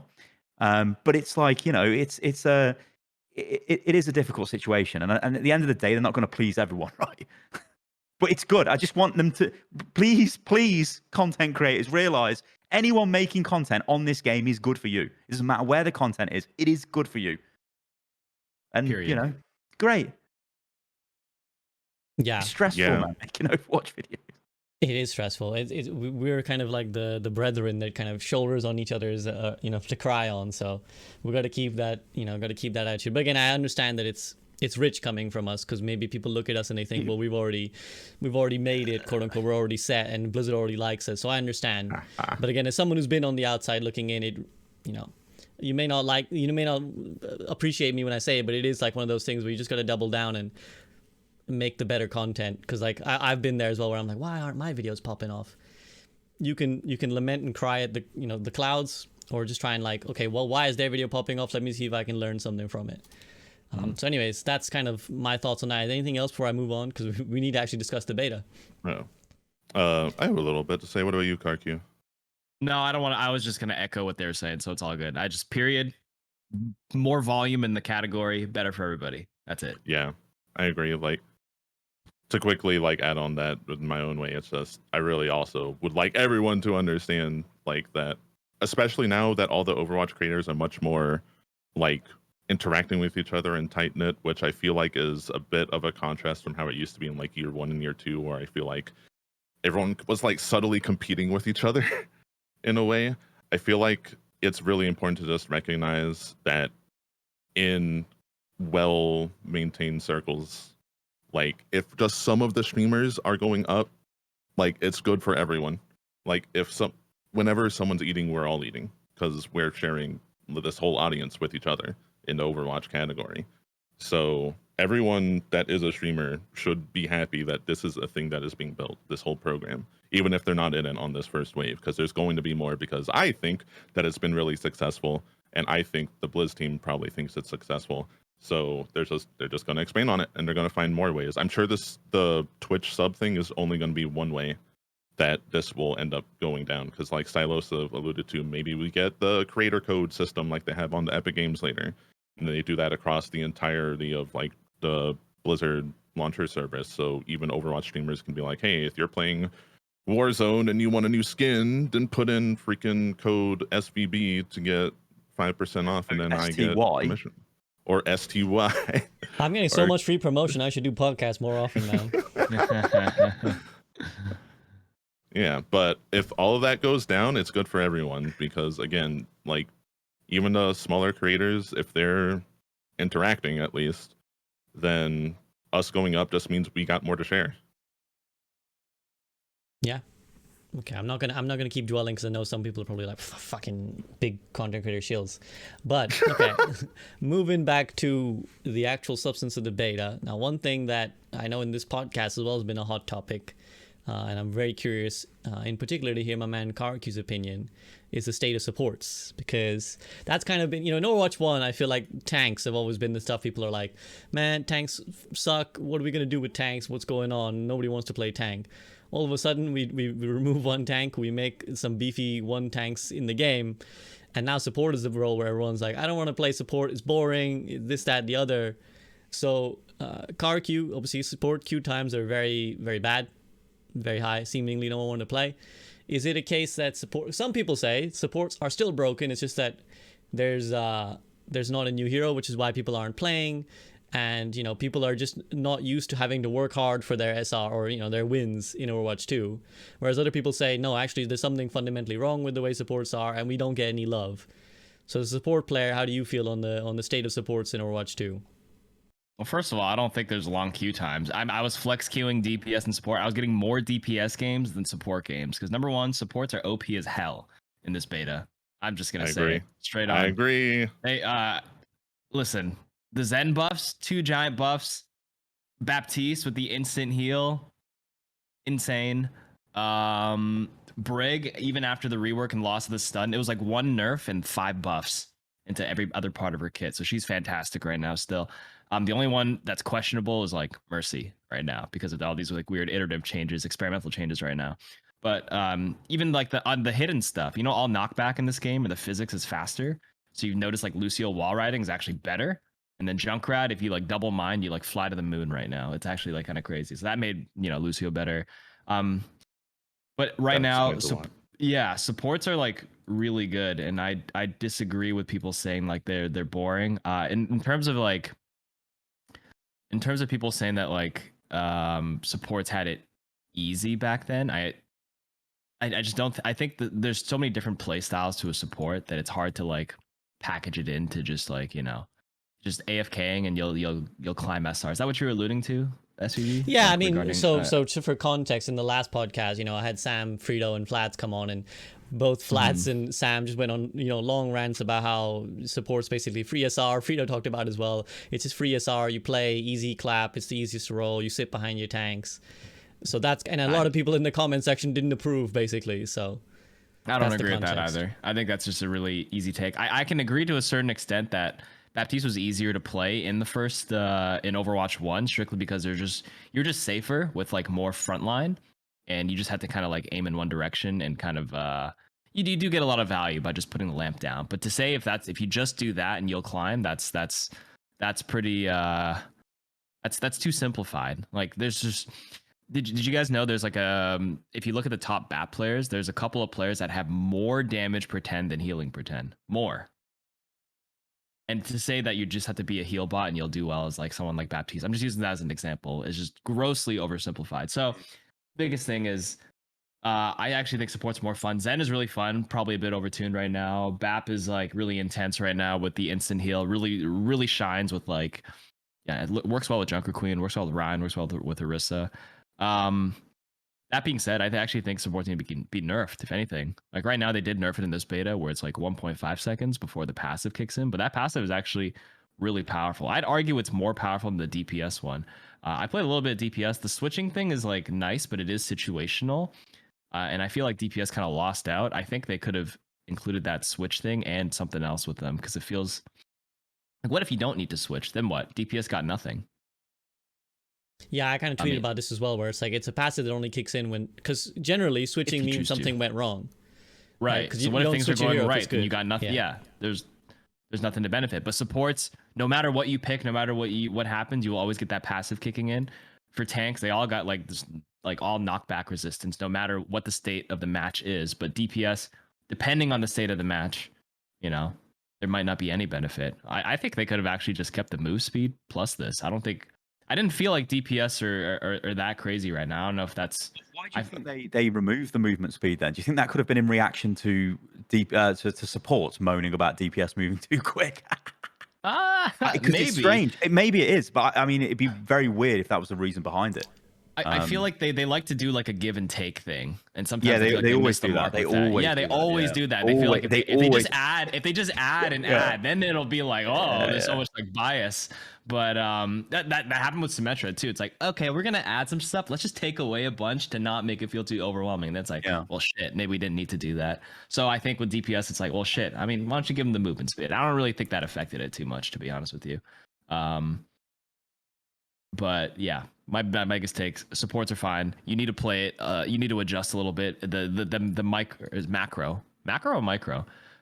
The micro of both supports and macro actually are fundamentally different in the game. Like the heroes play the same, but your role and the value you get by actually, you know, being a bit more aggressive is actually amplified a lot, especially because you benefit a lot from that self-healing. There's so many more times now that I'm okay with taking a peek, as long as they can't one-shot me like a Widow or whatever. Like I will peek, I will go on like really high grounds as Ana, and I will peek and challenge some people like a soldier or sojourn in the distance. If she peppers me back as an Ana, that's fine. I pressured her. I hit her twice, but I had to like back off for a second. But wait, I'm back to full health. I don't need to waste a nade on myself anymore.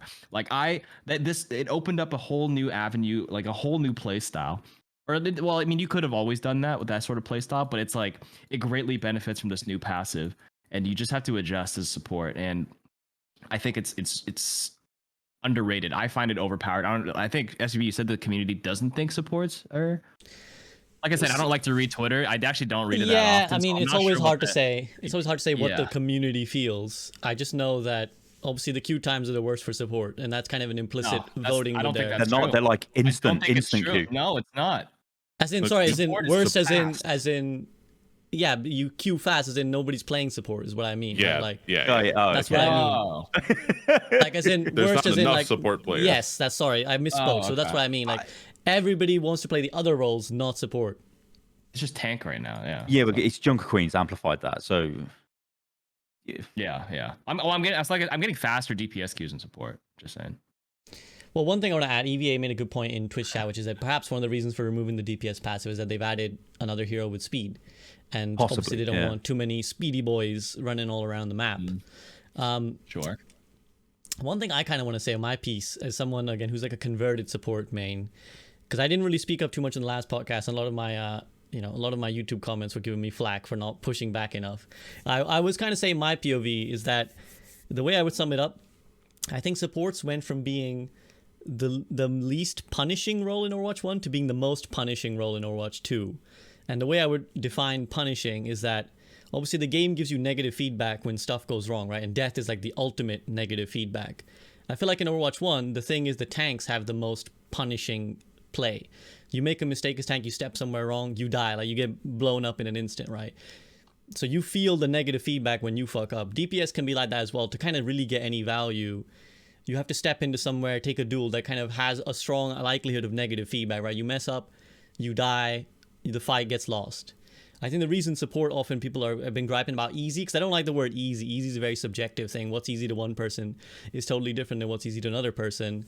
But like in Overwatch 1, a lot of the times when you mess up a support, somebody else dies, right? Like it's your tank who dies or your DPS who dies because you didn't get the right heal off. And so that negative feedback is a lot less direct. It's like you lose fights, but you can often get away yourself. So you don't feel the sort of the mouse, getting the shock. You don't feel the negative feedback that trains you. In Overwatch 2, it's the complete opposite, I feel like. As tank, when I play Overwatch 2 tank in Overwatch 2, I get away with loads of BS. I get away with loads of crazy YOLO charges because just my hero is so beefy and I have so much resistance now. And DPS obviously feels better as well, just from the lack of presence of that one tank or that extra tank. Whereas I feel like support now in Overwatch 2, the punishment is so much higher, right? The negative feedback is so much higher, where it's like, you step out of position for a little bit, you use a cooldown wrong, there's a very good chance someone's on top of you and they're going to kill you very, very quick. Whereas obviously in Overwatch 1 right now, it's an option to sit and just, sit behind two tanks and kind of do the job from there. Now, I'm not saying that's the only way people play support in Overwatch 2, because obviously the best players, as you mentioned, KarQ, like the best players already do the whole risk and reward thing. They already do the whole, I'm going to step somewhere and take a thing that could result in me dying and make a play for my team. But I think when people talk in broad strokes about easy or not easy, they're often alluding to that ability to kind of just sit in a relatively safe and chill area, which I've done a lot myself when I play support, and just kind of heal your team up. And then when stuff goes wrong, it's them who die. Whereas in Overwatch 2, it was you who died. So that's my POV on support. So I think they're strong. I just think that people don't have anything new toys to play with, which is why people are opting to play DPS and tank a lot. I think supports we're getting owned early on in the first alpha and first beta, but that's why they like giga buffed everything, just because that's why Lucio and Moira were so strong at the beginning, because they had the highest survivability, because survivability was valued so much. So I agree with that part where like they were getting punished pretty early on, but now with all these extra buffs to the ones that weren't being played, now it's like, okay, maybe they got too much. I mean, it's also go on, Toast.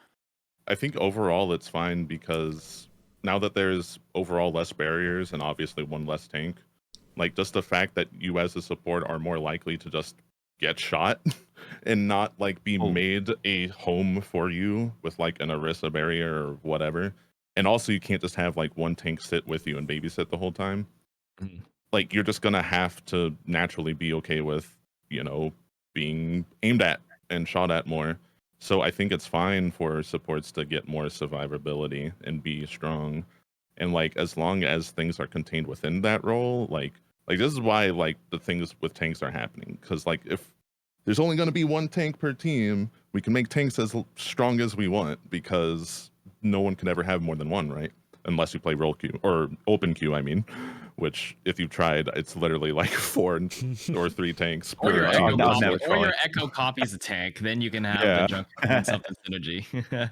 So it's fine, I think, for supports to get stronger. But I do agree that a lot of people are just kind of upset or bored, quote unquote, with the fact that there's just not a new bunch of stuff. Like even for me, like I want to play support, but I feel like there's only like 1 or 2, maybe 2 characters that I feel like I vibe with. But in the tank role, there's like 10. And of course, if you're a damage player, like you just got a full menu to pick from. So I just think really it's just a fact of there's not as much options in support. And it's going to take a while for the support role to catch up to like even the tank role. Like we know that it's going to Overwatch 2 is going to launch with another support, and then after that is another tank they mentioned in the roadmap, and then it's probably going to be another DPS for all we know. No, And they then, said 2 of the next Oh. 3 are supports. Yeah. oh, okay, great, good. So they are trying to catch up with the amount of characters and other roles, but it'll still be a while. Yeah, it's going to take a long time. I think like with when you look at Overwatch 2 and what they're trying to do with it, it's like they want those pop off moments, but they want them accessible to everybody, not just your DPS or your tanks. Obviously, supports could do it to some extent in Overwatch 1, but I think in Overwatch 2 you've got one less player, you've got more space, you've got more potential to make those plays. And like you were saying, KarQ, with the whole abusing the regen to get your head blown off by Sojourn because you don't know when she's fully charged. Shit, I'm dead. But like that.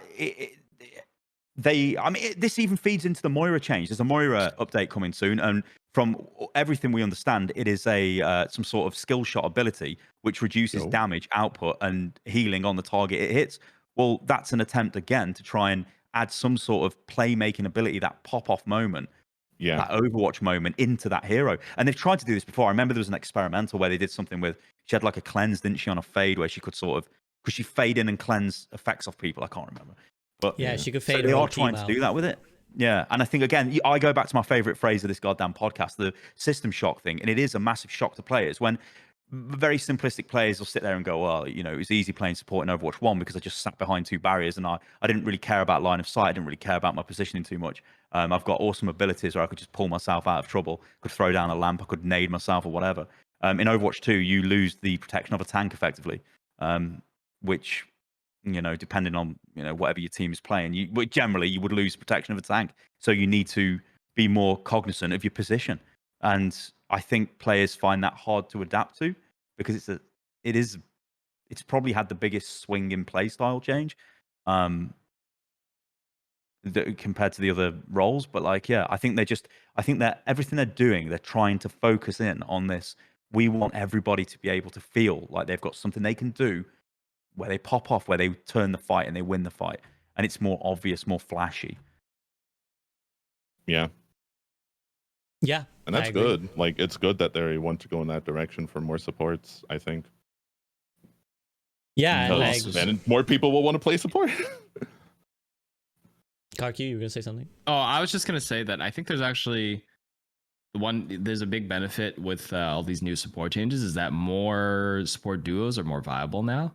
Like if you played Ana Zen in the first Overwatch 1, like it's the resources to protect you guys to protect each other. You guys are like dead instantly, but Ana Zen is actually a lot more viable in the second game just because of these Zen buffs and stuff. You see it in the league now, but you would have never seen Ana Zen on in Overwatch 1. So like there's actually like interesting things that I've seen. Moira Zen, a Mercy Moira, I don't know, like Lucio. I actually think Lucio Zen is actually okay as well. I mean, that might be a hot take.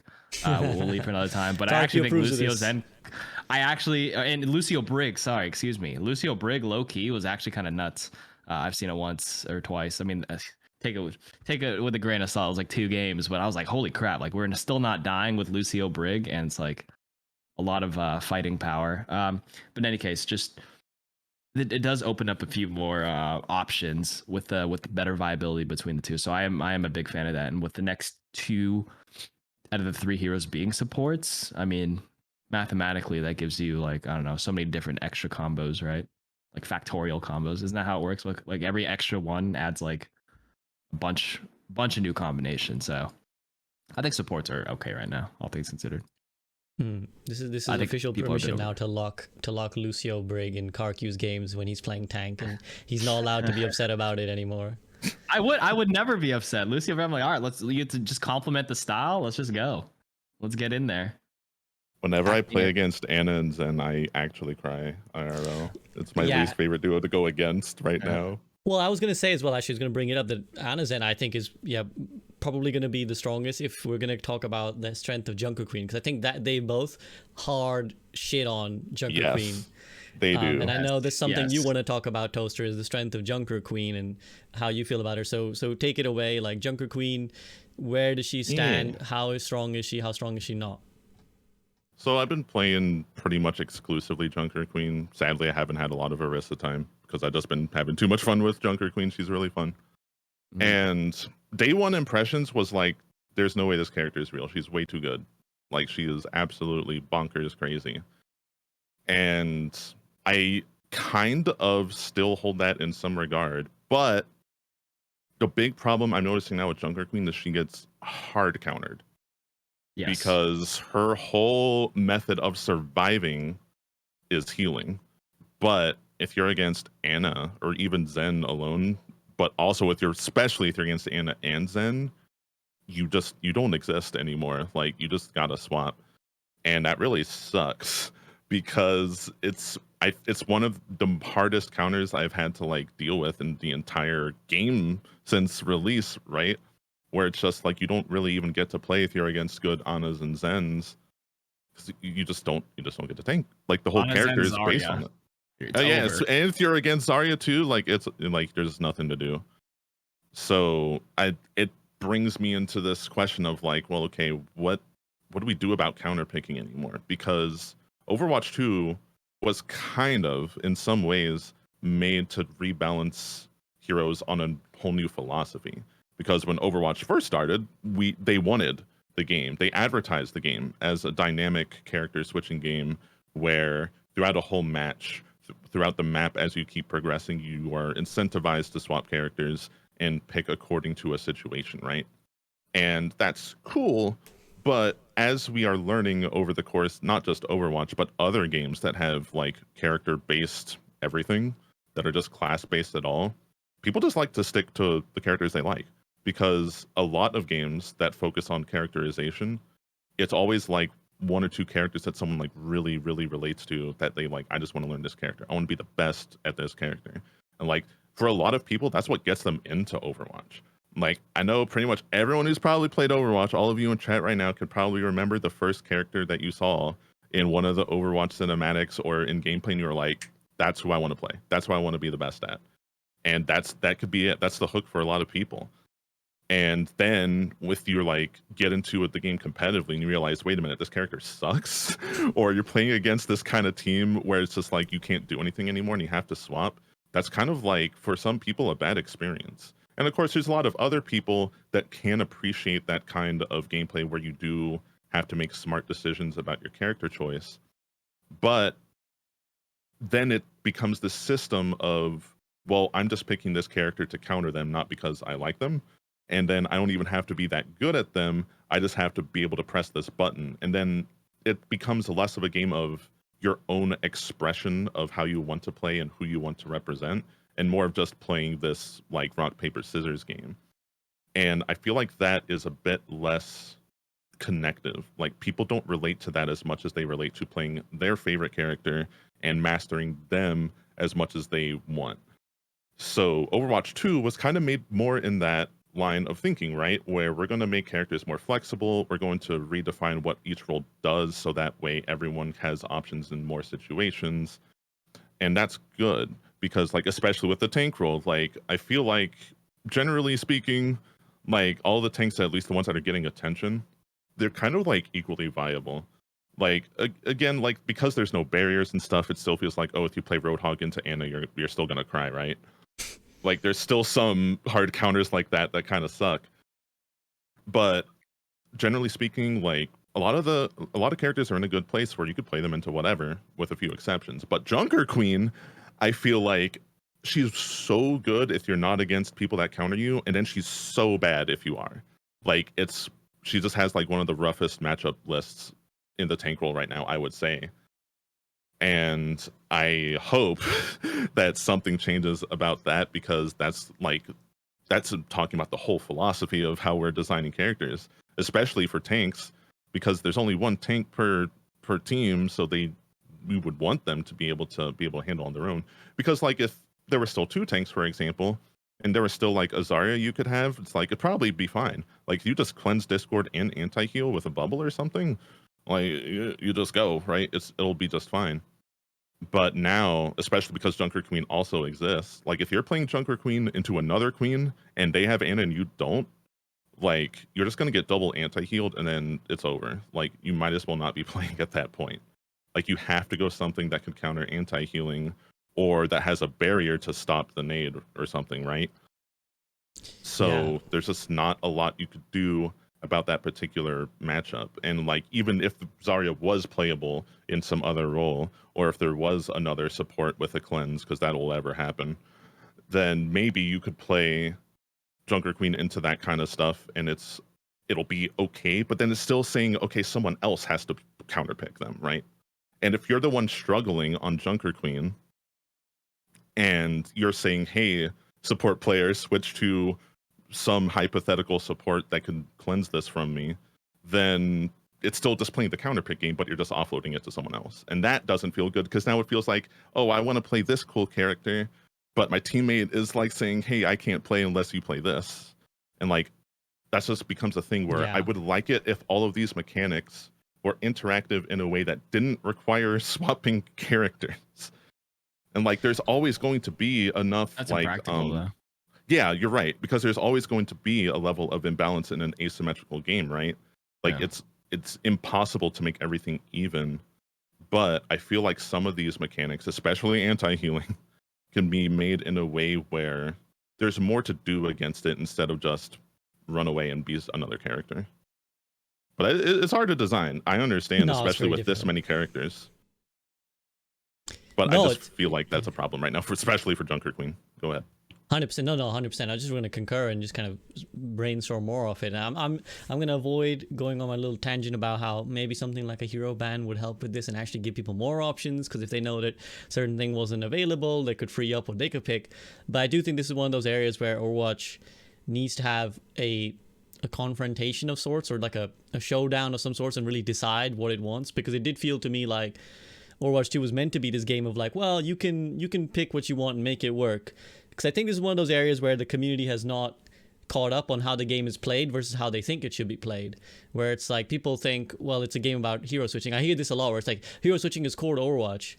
But I'm like, have you seen how Overwatch is played by the majority of like the highest level players? It's like you pick the one thing and that's the good thing, and you run that thing on all points of everything.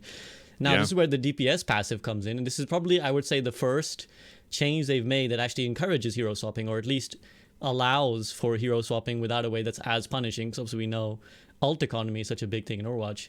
But that's also why I'm not a big fan of it, because I'm like, well, I thought we kind of got to the conclusion that, like you said, Toast, people like playing their main. It's just true of games, and it's kind of also how Overwatch sells itself. It's like, here's a bunch of funny, awesome, colorful heroes, pick the one you like and relate to them, play them, like grind them, watch all their content, buy all their skins, because we know how much people just like main a certain character. I would hazard that most people don't play more than 3 to 4 characters full stop, compared to the need to swap between even 7 characters in a role at minimum in support.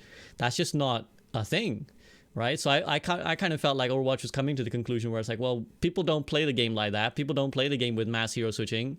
So let's create a game where people can kind of make their character work viably. But then, you know, we have this DPS passive switch, which again, I don't think a passive should kick in when stuff is going wrong. It should help you when you're playing the game well. And on top of that, I just don't think hero switching, and especially if it's just one role, like, what's the point of having one of your roles switch if your Junker Queen is hard countered, for example, right? Like, what is the, you know, I suppose you could say if a DPS had a cleanse, you could help, but like, it feels like the composition is usually off or it's not.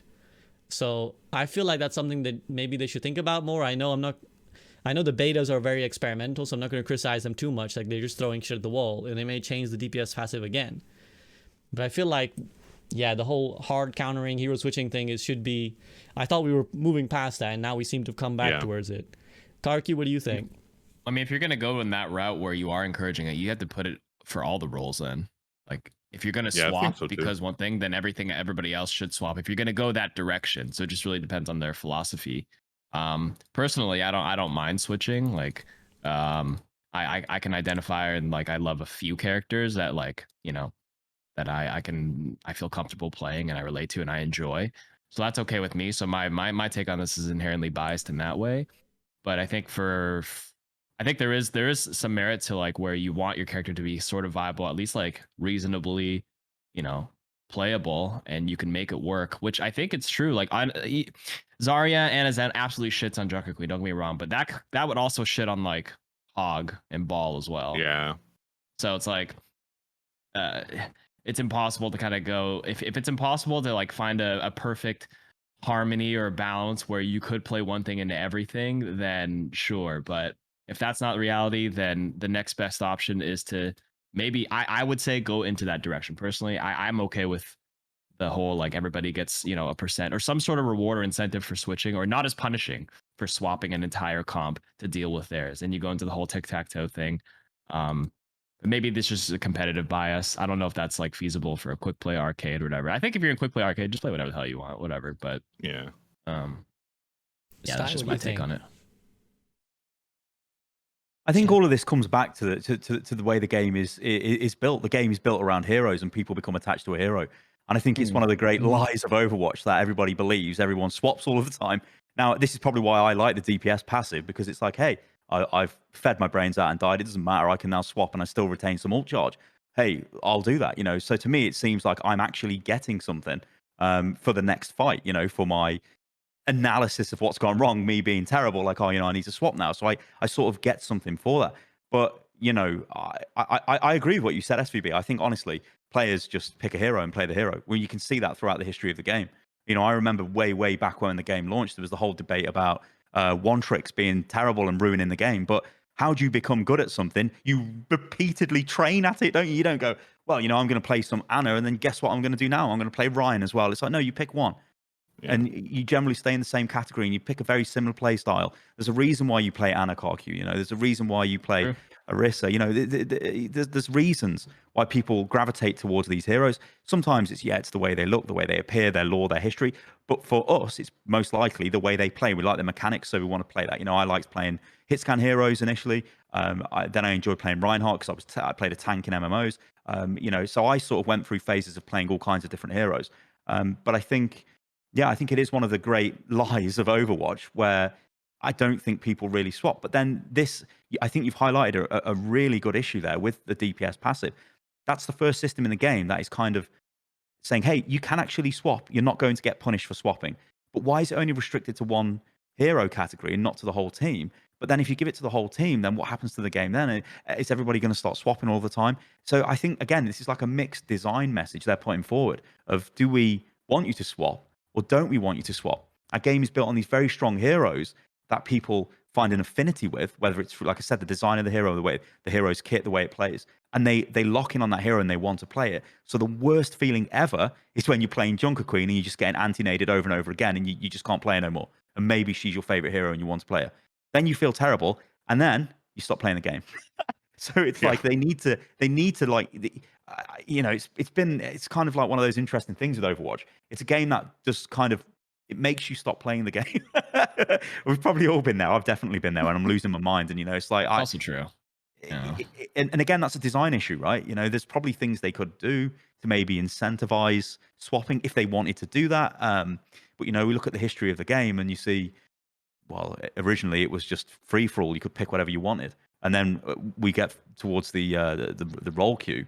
And we've seen the reaction of the community to that, which obviously was, you know, ultimately great for the game, for the health of the game, but restricts player selection.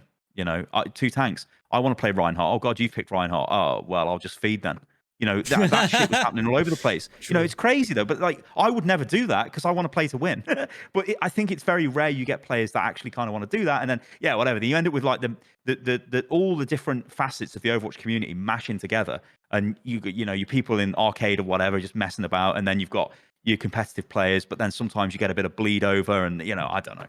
But I think yeah, there are things they do need to sort out with Overwatch, and I think this hero swapping thing could be a theme we see running through the next couple of updates, to be honest, because if they're trying it now, they're obviously trying to see if DPS will swap and if it's any kind of benefit to them. I mean, I'm not sure how they're going to track that, but it is an interesting one. Like the movement speed buff for DPS, I think was it felt better because it made the game feel faster. And initially, I thought, oh, they're going after the zoomers. They want the game to feel quicker. They want to give you more agency. They want you to get, you're not shooting DPS. I think I've said to you before, SVB, about the Shroud clip where Shroud is playing on, I think he's playing on Hollywood, and he's playing ranked and he's in plat. Now Shroud, obviously, his aim is cracked, but he don't know what he's doing. He's got no Overwatch brain. He's just shooting into barriers, and he's very quickly losing interest in the game. Dr. Disrespect did the same thing, and these are like classic, I guess you could say, FPS players that come into Overwatch and they don't get any reward because they were just shooting into barriers. So Overwatch 2, obviously, you know, does kind of deal with that to some degree, but I don't know. It's like, there are the deeper you look at Overwatch, you see all these different design directions. It's like it needs a more shit. Symmetra is a great example of this. What is the identity of Symmetra? So you could argue that Symmetra was extremely strong on 2CP. Well, they've removed that game mode. So what? Symmetra loses quite a bit of power in that regard, but then does Symmetra's turrets really work? What other heroes are more effective, let's say close range? Well, there's tons of heroes that are way more effective than what Symmetra can do. Does a teleporter bring enough to the table? And it's like all these sort of like, I don't know, like weak kind, like there's no just like, oh, that's the identity of this hero. Which, okay, her original identity was, you know, she's a builder hero. She's got a teleporter. And then she's got 3 reworks or whatever she's had so far. Yeah. But yeah, I don't know. Maybe it's like too many chefs, you know, in the kitchen kind of thing. Everyone's got a different idea of the way they see the development of Overwatch. Well, yeah, it's like frequent listeners to the podcast will kind of know that I keep saying this, but it is like other games have like a core identity. I really feel like Overwatch hasn't really figured it out. And again, this change really speaks to me where it's like, are we going there? Like, because when people talk about hero switching is core to Overwatch, and I think it was sold that way. It was like sold like it's a game where you swap heroes and you counterpick. What would that world actually look like if we actually wanted a world where we're like, yes, hero swapping should be core. When someone says core to Overwatch, what that should mean is then, okay, every like a minute someone is swapping something, right? Like some guy has swapped from this hero to that hero, and then the next guy has swapped from this hero to that hero. And I think of that world and I'm like, that sounds awful. Sounds like an awful game if everyone's just switching all the time. I mean, both from a player POV, I think, but especially from a spectating POV or a streaming POV, where you're like, let's say you are watching a Shroud of Dr. Disrespect, and they're playing this game, they're new to the game, and they're like, I'm playing, I don't know, let's say Soldier 76. Oh, I was doing well, but now they made like 3 different hero switches. I don't even know what those heroes do because I haven't played the game for a long time. And now all of a sudden it isn't working for me. Like, what's going on? I don't really understand why these switches have happened. It just kind of makes that complicated level of the game so much more. And again, from a viewing perspective, you're like, oh, I see. So they were running these 5 characters and then they swapped these 2, which meant those 2 had to swap these 3. And for the Overwatch purists, maybe that's great. They're like, I love seeing the chess game of it. I love seeing the move and the counter move. But That's also me. from which, yeah, I mean, it is totally fair, but I just think from the game's POV of like, we want the game to be as popular and as played as possible. It just sounds awful. It sounds like a shit world to be in. You kind of just want to see people play this hero and be like, I want to be good. Like, why do people like watching creators? Why do people gravitate towards Shadowburn and Ryu Jae Hong and Miro, right? Because they were like, this guy's iconic on this hero. They didn't want to be like, I love how Miro counter swaps everybody. Like, who cares about that? Like, nobody cares about that. Nobody wants to see that. Nobody wants to play that world. Okay, some people want to play that world. I personally always enjoy the power of counter swapping because I feel like I'm someone who understands the game and can understand why we're losing. But I just feel, again, from a game design POV, like, is that world just not better? Where, like, just play your hero, man. Just play your hero and find a way to make it work, because that's what most people want to do. I don't want to go too deep into it because, you know, we're kind of straying off topic. But I'm gonna drop the thing where it's like my ideal Overwatch world is picks and no hero swapping. As in, you pick a character, you can't hero swap at all, And yeah, Oh, draft like pick. draft. Draft. Like a draft. Basically MOBA Yeah. drafts. Yeah, that's what I want. MOBA, or like you lock it in, you're stuck with it the whole match. Yeah, you lock I'd it in, play you that. ban We are people. going on that path, right? Look at all the changes the game's had over the years. Well, that's the ultimate end to this, right? You know, you end up with just free for all, then you go into roll queue, then where'd you go next? Yeah, we did Well, that's start what I with no thought. limits with 5 tracers, Yeah. 1 Lucio. The good Why old not try days. a draft mode? Like we have open queue, roll queue. Why not have people draft and lock them into their choice and see what happens? Throw some shit at the wall, see what sticks. Maybe it is actually. I can understand from that lens where it's like a lot easier to from a viewer perspective and to play for some people for sure. Where like it's not as confusing. It is one, I mean, like you said, Valorant and every other game, that is actually how it plays. You pick an agent, you're stuck with it the whole game. Apex, you can't just pick like Bloodhound and then just I'm going to switch to Horizon halfway through the game. Like you pick one or the other, or you try it all out. I mean, Overwatch has the flexibility of always do new different modes. I feel like you can just go for it. Why not? I think so. But anyways, that's a discussion for perhaps a whole nother podcast. Foreboding. On terms well, I mean, if you guys want to join me, we can absolutely go there as well. But for now, I just want to stick to relative topic. And we haven't even mentioned the new map. I'm gonna call it Rio. I'm gonna dodge trying to pronounce it. I feel like a lot of people are worried about the first point and the sort of oppressiveness, potentially the high ground. But how do you guys feel? Sty, what's your impressions of the Rio map? How much have you even gotten to play it? Yeah, well, this is the other problem. I think I've played the map about 3 times, and one of them was a backfill. So yeah, it's obviously got a ton of high ground on the first point. There's actually some interesting high ground on the second point as well, on the buildings to the left. As you were defending, you can sort of get right on top where the billboards are, like the sort of the signage. I mean, I don't know. I think I just haven't played enough to really comment on it. It looks nice. I played it It like does. 30 times actually. I Well, there forced you it on go. viewer games. I actually have quite a bit of data. Well, a lot of data in that regard. There's 2 concerns. First point, like you said, that high ground, if you don't go underneath, there's only like, as soon as like that first high ground is an awful choke point because the people are stuck. They only have one path and it's to go underneath them.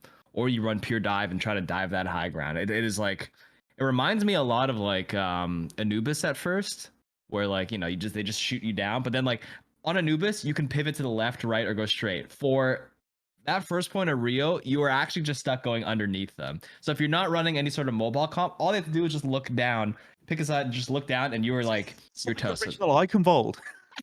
Yes, Yeah. yes. Yes. They need to like make another opening in that first point. That's number 1. Number 2, the second point also has like a pretty rough contention around a corner. I think it's the first corner or the second corner, because there's just so many. A lot of people aren't. Maybe it's just because the map is new. People aren't utilizing all the different flank routes. But like you can go up if you're attacking second point, you can go up that like left side. It's a couple of buildings, but it's kind of tight and restrictive. Now everything on the right side is off limits unless you can make it to those buildings on the high ground. I think they need to add some sort of elevator or some sort of ramp, something to allow people to go up on the right to attack from a different angle. Because if you're stuck playing main, oh man, that is a tough corner to crack right now. I just feel like it's the map is kind of stuck on these close quarters without accessibility for heroes that don't have mobility options. And that's making it tough to play. Third point feels okay, but a lot of the games end on first and second. I actually haven't had enough data to play third point. So those are my 2 takes on the first and second. I think they need to fix that. Like icon wall day 1, like Sty said. I think that's actually it. It's a good explanation. EvilToaster? I like that I could see Big Jesus on the map. Christ the Redeemer. Yeah. And the E-daters are definitely going to go crazy on the first point spawn room. Beach. And with the beach episode beach. material, yeah. As far as the gameplay goes, there's definitely a lot of high ground on the first and second points. Actually, even the third point, that middle area at Lucio's house, like there's a lot of high ground control centric everything on the map, which I think that's fine. I think that's great. But I will say, as a tank player, there are currently not a lot of options to deal with people on high ground, because before I was, the Orisa player, I was just like, oh, you're trying to peek me from high ground, I'll just pull you down. But she doesn't have that anymore, and the closest thing to that now is like Junker Queen knife, which it works if you hit someone, you pull them off. Like they'll have a bit of time to react, but I think it's fair. But other than that, like, you have to dive. Like, if you're going to attack and everyone's going to hold high ground with who knows what, you kind of have to play dive. And the dive tanks right now are not like super amazing. Like, Winston's probably still all right, but then you got to be Winston. And you could play hamster, but it's like, well, then you're just going to get counterpicked, right? So Symm TP to point might be like the only. I haven't seen it yet because I'm playing video games. That might be like the only play to break through that choke. Reminds me of 2CP in a way where a lot of the maps just default to like Symm TPing on a point or like just bypassing a lot of the tough chokes, which I don't think is great for a map that's supposed to be hybrid. They kind of wanted to get rid of. Like, I think Symm TP is a viable strat, but it shouldn't be like the only way to bypass a tough choke to get through.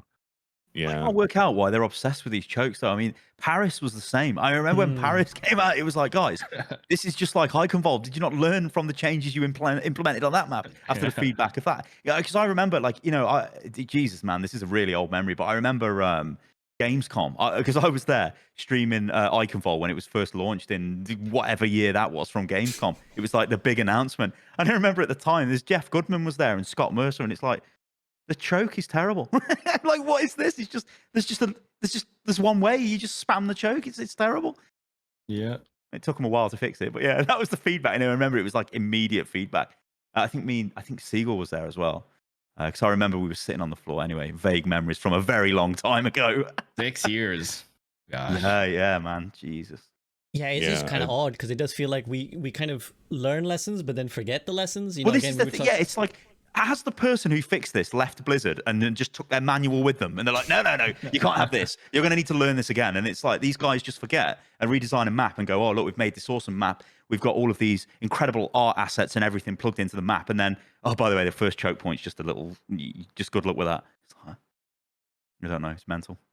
Yeah, because it's like the same with like some of the hero decisions that they've made and balancing, and then, you know, the maps sometimes come out the same way, and we're like, I thought we understood that this was like bad, and you even spoke about it, you know, like Aaron Keller even spoke about it, where he's like, oh, you know, we fucked up with a lot of maps, we're learning our lesson, like we're gonna make better maps. And I mean, I don't have a problem with Rio, but I feel like we've only played it a handful of times, and then KarQ has been grinding it. But eventually, you know, if the map has this oppressive choke, people are gonna get sick of it. People are gonna be like, I hate the Rio map. And then where do we go? Do we have to remove another new map from the pool and be like, sorry guys, we fucked up? I don't think we'll ever see that again. I don't think they'll remove anything from the game ever again. Yeah. I don't think they'll do that. Yep. Open a hole. Just punch open a hole on like the left side or something. Get a pathway straight to the point. Because like there's enough high ground for defenders on that first point there that they can look at, like, even you know, if you actually try capturing the point, there's that whole like high ground ledge even behind the first point that is very hard to contest. Kind of reminds me of like Nambani. If you're like playing Reinhardt and you TP to point, what if like somebody's planted up there? What do you do if you have no mobility? Nothing. Like it is tough. It is tough to crack. Well, the good thing is in Overwatch 2, at least you can YOLO there, which is what I like to do. I just like to absolutely YOLO it down as Reinhardt, but that does hurt your team because they're like, where's my shield? And I'm like, I'm out here living my best life. Yeah. Toast? Yeah. Any more thoughts to add? I think, I mean, obviously it's hard to hit this mark, but I don't think it's as bad as the Paris choke point. Like, you know, at least. But I do think it's pretty rough. But I think over time people might come up with some decent strats.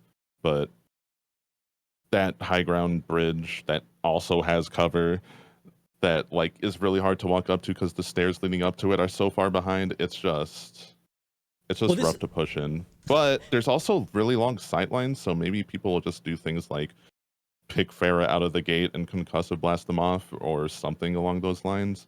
Like, there's probably going to be a solution eventually. Maybe even people play just D.Va and just bash people off of the bridge. Like, eventually, I think people will come up with a strategy. I don't think it's as restrictive as the Paris choke, where there's literally only one solution, which is Immortality Bastion. Well, it's true. Although, again, I feel there's another area where I thought we'd had a shift in philosophy. Again, this is maybe one of the confusing areas. We kind of vaguely have philosophies, and then we kind of say we do, but then we change them. Because I thought the whole we need this comp to counter this thing was something we were going to stop doing. Exactly. I thought we were going to be like, everyone can find their own way to break this map down because that's Overwatch 2. And then we're like, oh, but here's this Rio choke. You better know what we do here, otherwise you lose. right? It's like Yeah, Chadwick I agree. Boseman meme, like, we don't do that over here. Some guy like trying to solo, we don't do that over here. Like, no, we got to pick this comp. And it's like, I thought we were past that, guys. So it is one of my sort of recurring gripes where I feel like we haven't quite hit the philosophy. Yeah. To be fair, a lot of the old maps are getting updated in ways that I think allows that for more picks, because they've been adding a lot of cover in places where it's like, okay, now if we don't have a Reinhardt to just babysit us through a choke, then we're going to be fine. Oh, an ad may have just started on your stream, by the way. Oh, fuck that. But yeah. Yeah, no, I agree. But this also brings me nicely, because we mentioned Symmetra. It brings me nicely to the Forgotten Hero, because I want to talk about just the heroes that we know are kind of potentially being looked at: Symmetra, Moira, Mercy. So there's a patch coming at some point in the beta. Yeah, what do we make of Symmetra? Any of those three? Like, is there? I think let's start with Symmetra, maybe. Sty, do you have any sort of thoughts? Because I feel like she really is like the sore thumb in the world of Overwatch 2. Like maybe the worst hero in terms of like how she fits in. Beyond like odd teleport strategies, I mean, why would you ever play Symmetra? You would just play Reaper, Torb, or May. You know, it's like, I don't know why you would play Symmetra, and I think that's it's like an identity issue. I kind of touched on it a little bit earlier, but I think I think that the thing with Blizzard is they design a hit. I think what they do is they come up with almost like a backstory for a hero, then a visual design based off that. Then they try and build the kit based off that. And the problem with Symmetra is she's all about this hard light architect construction stuff. So it's like, well, she has to build stuff. She has to do this. And I think that she's in a really weird place at the moment. I mean, buffing the alternate fire and giving her sort of like a gimped long range spam attack, and then reducing the rate that I think they're actually buffing this, though, aren't they, based off what they said today? But reducing the charge rate on the primary fire, also taking away the ammo from damaging barriers. It's weird. It's like I just think they've got like a really serious problem with what they want to do with this hero. Do they want to make a really strong close range? Do they want it to be this builder hero? Do they want it to have some sort of long range damage? I don't know, but she's just all over the place at the moment, and she is a lost hero. She is, I think, and the devs have even said that she kind of struggles to fit into this 5v5 world, this world of more mobility, this world of not just spam. But here's the thing, right? And here's a question for all you guys. Symmetra has always been like, she's always been like that, hasn't she? It's like Symmetra forces a playstyle on your team. And she's on her second rework already. We may have a third one. Mm-hmm. The rise, barrier. The rise of Overwatch. You play League. Goddamn. Well, it again feels like another one of those things where it's like we supposedly went beyond this philosophy of like, this hero is only good at here, right? Like, because this goes back to the whole attack versus defense thing, because it was like, oh, you pick Symmetra on the defense, and you put her here, and then attack. And Jeff Kaplan, I remember back in the day being like, I kind of wish we'd kept attack and defense and only made it pickable on those modes. And then now we have Symmetra, and it's like, where do you pick her? Put her back in the healer, man. Just let the turrets heal you or something. I need more supports. Exactly. I mean, do you guys have any idea? That I know none of you are necessarily sim specialists, but I know a lot of sim players are like kind of upset for their girl. They're just like, where does she go? As a not Symmetra super player, but I play her a little bit when I feel like memeing, I think it's okay and interesting that Symmetra is a character with so many abilities that are in seemingly completely different directions, because it feels like to become a master of Symmetra, you have to learn how to put all those pieces together, which I think is cool. Like, all of her other abilities don't seem to be related around being a turret placer or even being a teleporter or having slow moving orbs, but you put it all together, like she has like all these abilities that look so different and they belong on different characters, but if you figure out how to use it all in really creative ways, then you have something that's strong. Like, you see people do things where they stack turrets on teleporters and send it, or they'll put teleporters in a place and they'll ult to cut off the turrets so no one can shoot them, then you can't do anything about it. Like, there's a lot of creative ways to use the character, and I think that's what the design is asking of players. And that's a very different challenge of mastery than other more straightforward characters. Like, with your soldier, it's like, okay, are you good at shooting? Are you good at positioning yourself? Are you, just be good at shooter stuff? And for Symmetra, it's like a whole different challenge. And I think a lot of people are attracted to that challenge So it's fine, I think, for Symmetra to be so wildly different. Here you go. Here's a crazy idea. Have any of you guys ever played R-Type? This is a boomer game. Have you played R-Type, though? Someone talking to me that plays shoot 'em up games. Okay, so in R-Type, you get these like connections to your ship, right? And it's like a drone. Imagine if Symm, a drone's followed her, like a turret's followed her around. And imagine if you could transform from like a close range build to a long range build, but it takes time to swap between the forms. And the drones indicate what she's going to do. So if she's got like, I don't know, red, well, she wouldn't have red, it'd be terrible. But like one configuration of drone by, that means she's got like the railgun drone attached, and then maybe a different version of her has got like the slow drone attached to her or something. Then you'd know what she was going to do. It's like, hey, this is the close range configuration of Symm. Kind of like I don't know. Bastion. Kind of, maybe, yeah. What, you mean a Bastion attached to her? No, I going just too mean like far. Bastion has his modes, right? He's like, I'm turret mode and I'm Yeah, and he's regular readable, right? So, he's in whatever the tank mode is now. It's like, okay, he's going to do a ton of damage. Let's hide from him. Let's wait for him to get out of that mode. And I think maybe that would be cool for Symm. I don't know.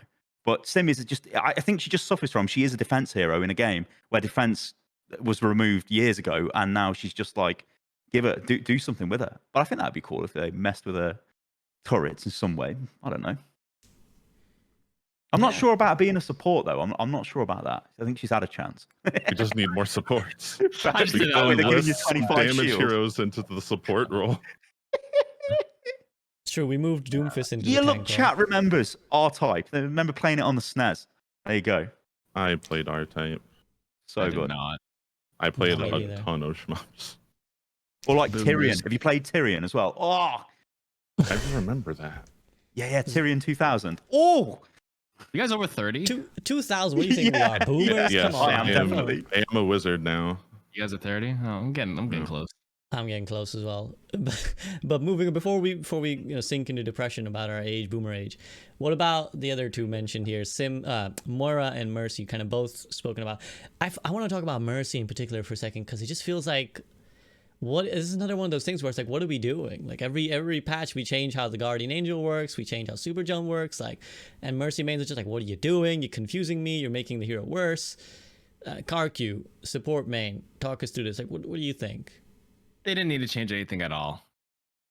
I think they could have just kept it the way she was, and I think everybody would have been happy. I don't think, like, you know what they say where it's like, if you don't know about it, it's like you don't have any expectations of it. They say they want it more accessible to newer players, but like if they never knew about it to begin with, they didn't know what they were missing out on. Does that make that makes no sense?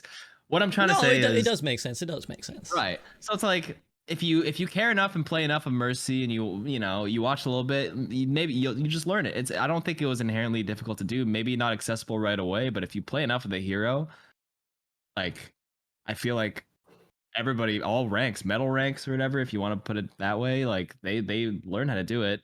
It's not like careful curation of inputs like Akuma's ultimate and like Street Fighter or some shit, but it's I don't think they need to do anything. That's it. And I think all these iterations right now, I mean, they're just trying to throw shit at the wall and see what sticks. I don't think there's any solution right now that people have been like, yeah, I like this. At least for now. Maybe some people warmed up to a couple of changes eventually, but that just might be some copium speaking in case they're stuck with it. So like, okay, I have to learn it. But at the end of the day, just what was wrong with the first one? There's a bunch of other heroes that have techs or originally bugs that just became a feature text. It wasn't exclusive to Mercy at all in that regard. What are some examples right now of like bugs that became? Well, like Doomfist is a whole Tony Hawk Shatter, but they removed that. Hop chat. Well, yeah, they removed the hop. Yeah, they but, removed that one. like, the There's physics also- or the interaction of GA flying up, and then you add like Doomfist diag punching off a wall up to the high ground. Yeah. All The that Anubis stuff. punch is the classic. Yeah. And there's also like things that clearly weren't meant to be, like primal juggles. I think are clearly like they clearly never would have thought that primal juggling would have been a thing, but now it's like this complicated series of inputs that really good players do and works out. And it's like that's also inaccessible. Like nobody tells you that you can smack him over and over with how you angle the punches and push him into a wall, but Yeah. it's like a thing you can do. Right. I mean, if they're doing this with Mercy, then like if they go with this approach, you might as well add like a charge meter for Doomfist where you can like, if you look here, then yeah, you do punch on an angle. If you look, down, you can punch in this angle if they want to go the accessibility route. But like, I don't know. I just don't think they needed to do anything to Mercy at all. She was fine the way she was. I don't know if I'm gonna get my head, chopped off for that take, just because if The there's any Mercy mains community, will show up at your door. if there's any community, you don't want to piss off the Mercy community. I'm just going, just don't touch her. I think she's great the way she was before. Maybe just buff. I think the biggest one was her passive. It didn't feel unique anymore, right? With every other support having it, so maybe amp her passive or change her passive to something else. And that would have been a better approach than trying to make super jump more accessible. But if anything, it just confused and made the inputs more fucky to begin with. Excuse my language. I think it made her harder. But maybe it's a learning curve. But now you have to do the reverse, or at least without the blog post today, this current iteration, the beta is you do the reverse where you auto jump. Now you have to stop the jump versus performing the jump every time. I don't know. It's just, I think they made her harder more than anything instead of making her easier. So just do something with the passive, whether it's more healing on her passive or because right now I think supports heal 15 HP per second if they don't take damage. Mercy gets 22 and a half or some shit like that. Mm-hmm. I don't know. This doesn't feel as unique if they want to go that route. But mobility, and then bump her maybe her pocket healing from instead of 55 back to 60 and call it a day. Because I actually think she's the worst. I mean, we say oh no, but Zen got way too much. Let's be real here. His discorded kick does 57 and a half damage. 57. Melee's supposed to do 30. But they made snap kick do 45 and knockback. And if they're discorded, then they take 57 damage. That's nuts. I don't know, that gets insta heal. I don't know, just give Mercy a different passive, bump up her healing to put her up in line if we're going to go this whole power creep route where all supports get a buff to help survivability or whatnot. That's it.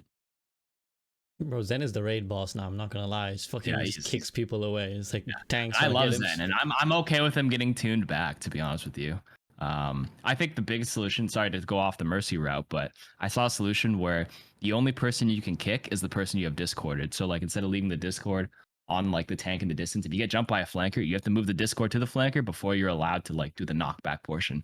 And I don't think you need to add the damage too. Just keep it at 30. Why is it 45? Keep it at 30. You can kick them. Because it's thematic. That's the reason. It 100% is. It's whoa. They're not removing it because they put it in the trailer. They put it's not going away. At the end where they kick someone in the well. That's staying. But hang on. You say that they made a big thing of the new role passives for the original beta trailer, and they had the DPS running faster. There's a whole section in that, and they've got rid of that.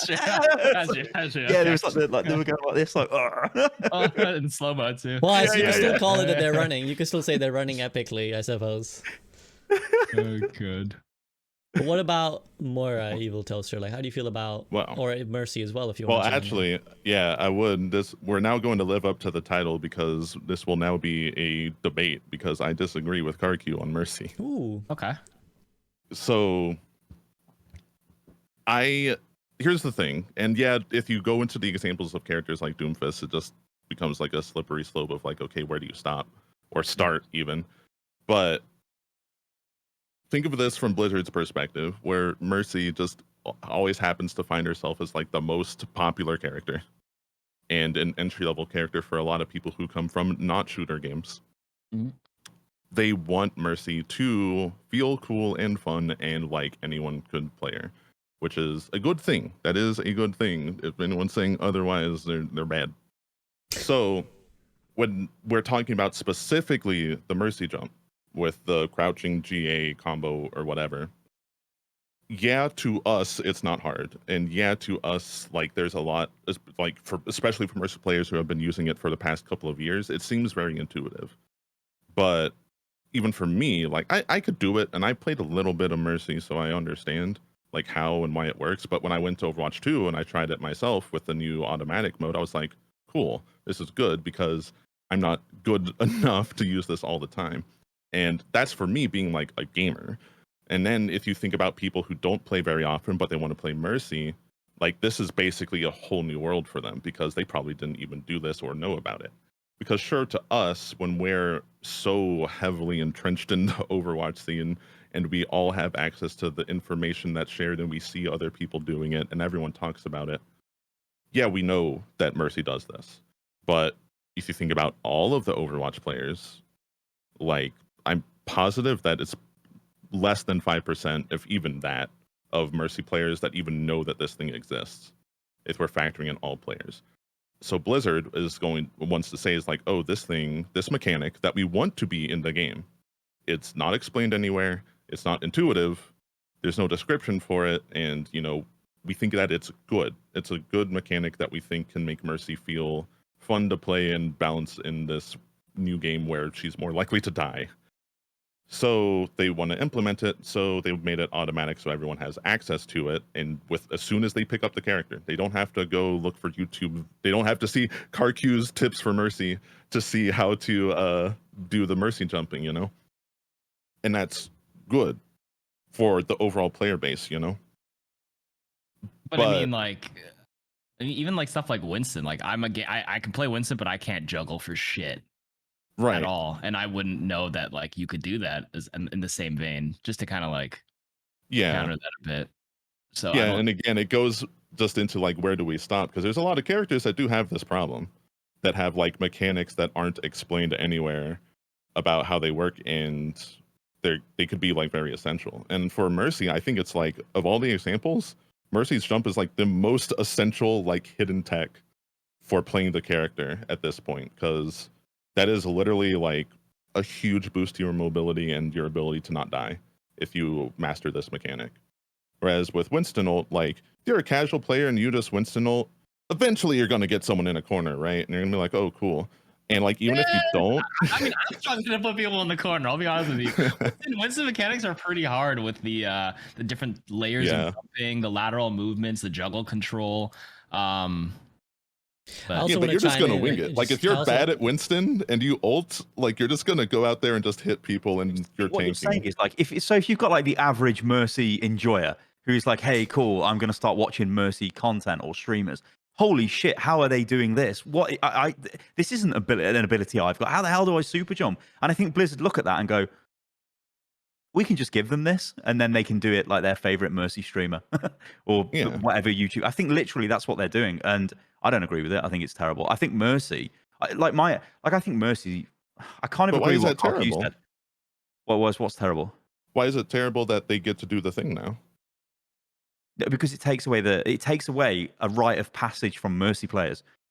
But it's not terrible in the sense that it gives the average Mercy enjoyer access to this tech, which obviously, as you said, and as we all know, does vastly increase Mercy's survivability in a game. So when they try and give that to everyone, it's like a positive and a negative. It's a negative in the sense of it takes away something from you mastering that hero, right? Well, what I will say as well is when KarQ said about the metal ranks, like, I have got tons and tons of overanalyzed videos, and there's like, I can distinctly remember a silver Mercy that was popping super jump all the time. This player was silver. Anyone, it's not a hard tech to learn. Obviously, they were pretty bad in every other way, but they could super jump all the time. I think like Blizzard don't want you to. They don't. I think they don't want things to be hidden from players. Yeah, that's. And I think that's why they make these changes. And I don't entirely agree with them. And I think when I look at Mercy, my issue with Mercy has always been that sort of. Well, let's talk about the pop-off factor. Where's the pop-off factor in Mercy? Okay, you get a fat res. Yeah. But it doesn't, like, when you pop in Valk and just flying around. Okay, great. I'm sure KarQ would say to me, yeah, it's great when you're doing like, if you've got like awesome repositioning or you're flying all over the battlefield, you're doing whatever. That's awesome Mercy play, but it's not that like impact moment. Like if Anna's got the nade, which you can launch in, and then suddenly she's got increased healing on her allies. Obviously, anti-nade's great as well, but Mercy is always for me like that sort of like pow, that like punch. She doesn't really have that thing she can activate, which like gives her that additional. I don't know, like that. It's like that. But I don't think she needs it. No, I don't. I agree. Popular, regardless. Yeah, I agree. Yeah. It's fucked up, but I agree. I totally agree. I don't think she needs it, but I think it would add to her in some ways. She definitely doesn't need to get an automatic super jump for sure. But the question for Blizzard is it better this way or not? for the majority of players, because Well, like the way that you're saying it is just like, oh, it takes away this rite of passage, but like, well, that's just gatekeeping. Like it doesn't matter, like that's just something that we're making up. And the example you gave of, oh, silver players can do this but they still aren't good, well then that just disproves the argument that we're taking away skill from it, because if people who used to be able to super jump are still silver, well then giving players the ability to do it automatically doesn't automatically make them better. So it's not taking away skill. You still have to be good at the character and know when and how to use it. So why, in your opinion, have they given this to Mercy? Because they want more people to be able to have the most fun with the character. Like that's it. Like and like again, this is just Mercy in a vacuum. Execute the tech, then it's not difficult. So why are they giving it to him on a button? See, like, you're saying it's not isn't difficult. It more fun to execute it? I mean, realistically, yeah, I would agree with that. Yeah, I don't like. I know you can say like, yeah, we played and it's not difficult, but like genuinely, I really think it's harder. I think it's way harder to pull off Doom Tech, Winston juggle. Oh yeah, even like Rhine, like like for sure, certain like control of the swing charge now and oh, like the swing video animation. Tech tier list. Let's go. Tech difficulty tier list with KarQ. I want to see this. I want to see this made. Oh God. I do want to chime in and say that we had a Mercy debate recently, and I think just because obviously this is the part where I wish we did have a Mercy specialist here, because I'm sure they're tearing their hairs out right now. They're like, why are all these dudes talking about Mercy? None of them play Mercy. But like two things I'd bring is that one, I think so we had Neandra, Somnus, Skiesti, and EVA, and I don't think any of them had any problem actually, because I also, cards on the table, when I first read the first beta's super jump change, it's like, why are they doing this? Why are they taking away the hard work that Mercy players who've like spent so many hours practicing and perfecting? And it's not just super jump, remember, there's like so many variations of super jump. There's like these prop bounce jumps. True. And well, I don't even know all their names, but there's like a million of these little things that you can do. And I was like, why are they taking this away? And none of them actually had a problem with it. I think Somnus initially was like, I was initially against it, but then when I saw the thing, I was actually fine with it. So I actually think none of them had a problem with it. And I think that this comes back to that discussion that keeps happening. It keeps coming up with Mercy, where it's like this idea of easy hero versus accessible hero. Like, because, and Stylosa, you mentioned, like, where's the pop-up potential? And I know Skiesti, if she's listening, would probably be like, have a lot to say on this, because I remember she posted a clip recently of like her playing really well on Mercy. And a lot of people, it was like her stalling and buying lots of time for her team, getting a res off, just staying in the fight for like 30, 40, 50 seconds, getting value. And a lot of people were like, it's like ballet. It's beautiful when you see it. Yeah, but then a lot of people look at that and they were like, what's the pop off here? You're just staying alive as Mercy and pressing M1 or M2, right? So it's like this real divide, and it comes back. There's a lot of my content dedicated to this, where it's like people see it as like, that's easy, what's the point, versus people who are like, well, it's actually very difficult, it's just understated, versus, well, it's accessible, versus is there misogyny attached to it as well, where people are just angry because a lot of female players play Mercy. So there's a lot to it. I just wanted to bring that up because I know we're kind of talking in our opinions, but none of us do play Mercy, so just wanted to bring that up. But yeah, carry on, Toast. I know you kind of wanted to say something. So I'm definitely sensitive to the idea that like there is value and enjoyment over mastering a difficult technique in a game. I mean, I used to play fighting games at very high level, so that was like literally the whole life for me, was just like sitting in training room, mastering combos or different movement combinations or whatever. And I even play Apex Legends now, and that game has really difficult movement tech. And once you like get it solid and when it feels natural, it feels good to like do something that requires so much finesse and lets you move with a lot of freedom. And that's basically what this Mercy jump thing is. And I don't think that, especially after the next iteration of it, from what they've said that they're going to do with the Guardian Angel in the next like beta patch, that I think has to be a little delayed, but will be coming out. They want it to still feel like you have a lot of movement options. And there's overall the power level of the GA jump is going to be greater than it was before, because like now you could do it while going down, for example. And of course now it's really silly because of that bug where you could just do it repeatedly. But not thinking about that, there's going to be more overall ways to use the Guardian Angel jump. Whereas before, like you always have to be coming from under them, which is why you have to crouch and do that that way. So the power level overall is going to go up, but the difficulty to execute is going to go down.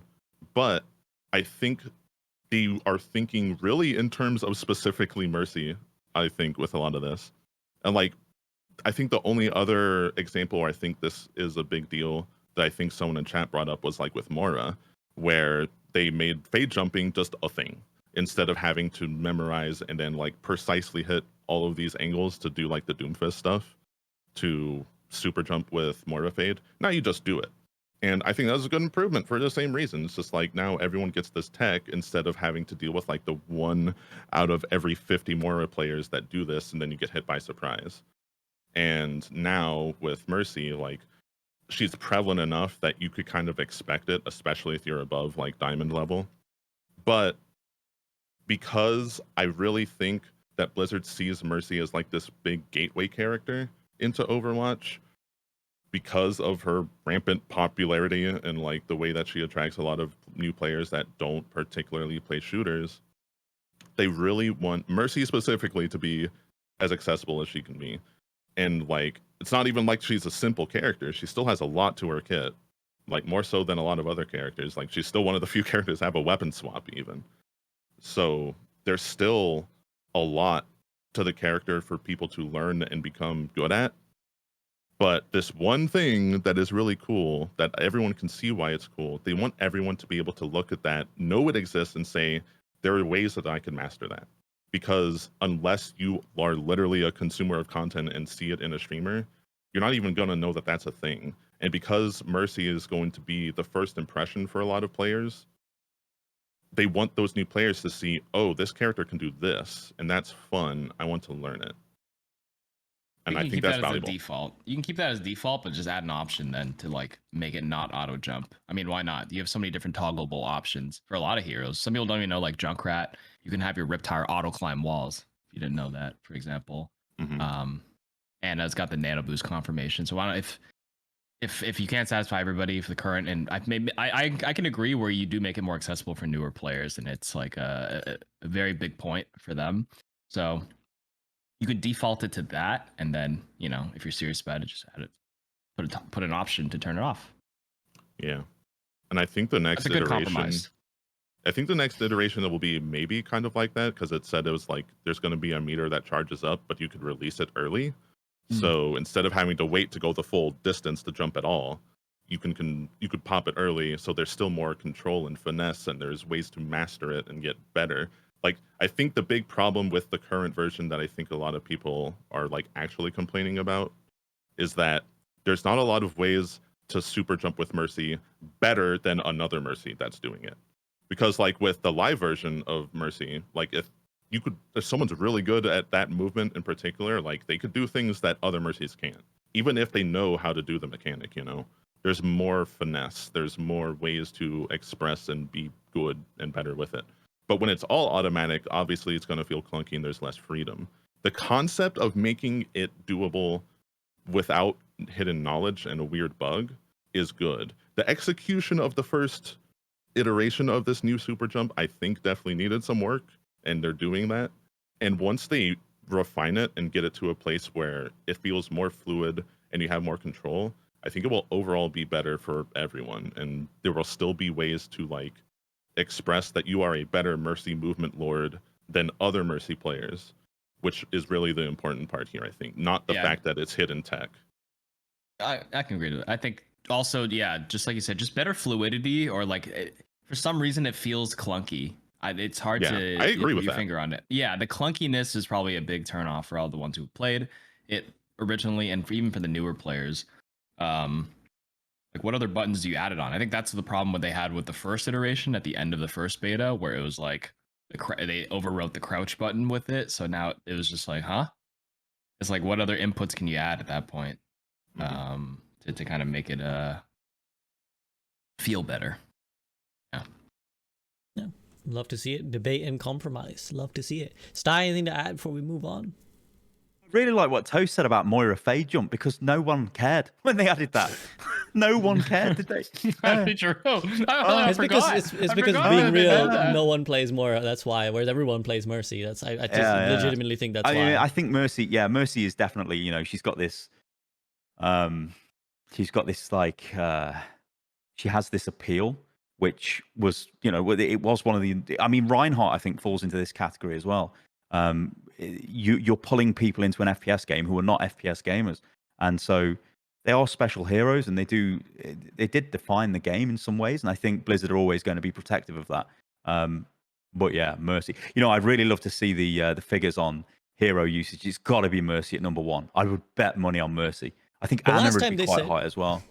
Yeah, last time they publicly said, I think they said it was Mercy, but I think that was a while back. I know people always tell me that Overbuff says Ana is number 1, but you also have to remember that statistic that they spoke about. But yes, nah. Well, Overbuff is BS, I know. But also the other thing you have to yeah. remember is that they spoke about, remember that in the blog post they did after the first beta, they spoke about, well, you have to compare it to the number of hero options available in that role, right? So it's like Sojourn's pick rate isn't just her pick rate, it's, well, the fact that there's 17 heroes and they picked Sojourn. And obviously support has this high density because there's only 7 supports. So of course, people are more likely to play a lot more one hero. So I'd be curious to see what the actual number 1 hero is. But she's definitely up there. She must be top 3. Must be. But anyways, that's, again, I think a topic of infinite depth, really. Like, we could go all day about Mercy and all that. But I recognize I've taken a lot of you guys' time, and I don't want to overstay the welcome. So I'm going to take us to the concluding thoughts. And always on this podcast, we try to look to the future. So I'm going to ask you guys now what you'd kind of want to see, ideal case scenario now, in between the next months till the full release, because we're looking at the horizon now. So kind of your guys' hopes or expectations of the next few months. Now, how long is it? Like 4 months till October 4th and the game releases? What do you kind of want to see from now and then? I'm going to take it to Sty first. So part of me is like, I don't care. I just want the launch to be great. But the other part of me is like, I definitely do care. And I think I like the increased communication that they've been displaying recently. If that carries on, that'll be great, especially in terms of future updates that are coming and, what they're doing with the game. I think, again, we're going to go into this period of Overwatch 2 beta is offline. So we're back to Overwatch 1 again. What they do during that, I don't know. I mean, you could argue that they could, there's all kinds of things they could do with Overwatch to keep the game maybe a little bit interesting, a little bit fresh in the gap between if we even get a third beta or we go straight into launch. You could argue again, does that even frigging matter? Like, Overwatch 1 doesn't matter at this point. It hasn't mattered for a long time. So everything they're doing is focused on Overwatch 2. I think I'm not expecting an absolute torrent of like updates to come out of them. I'm expecting they'll probably keep to a weekly update dev blog post when we don't have access to the beta. They may start talking about future hero designs. They may start, giving us that kind of information and backstory.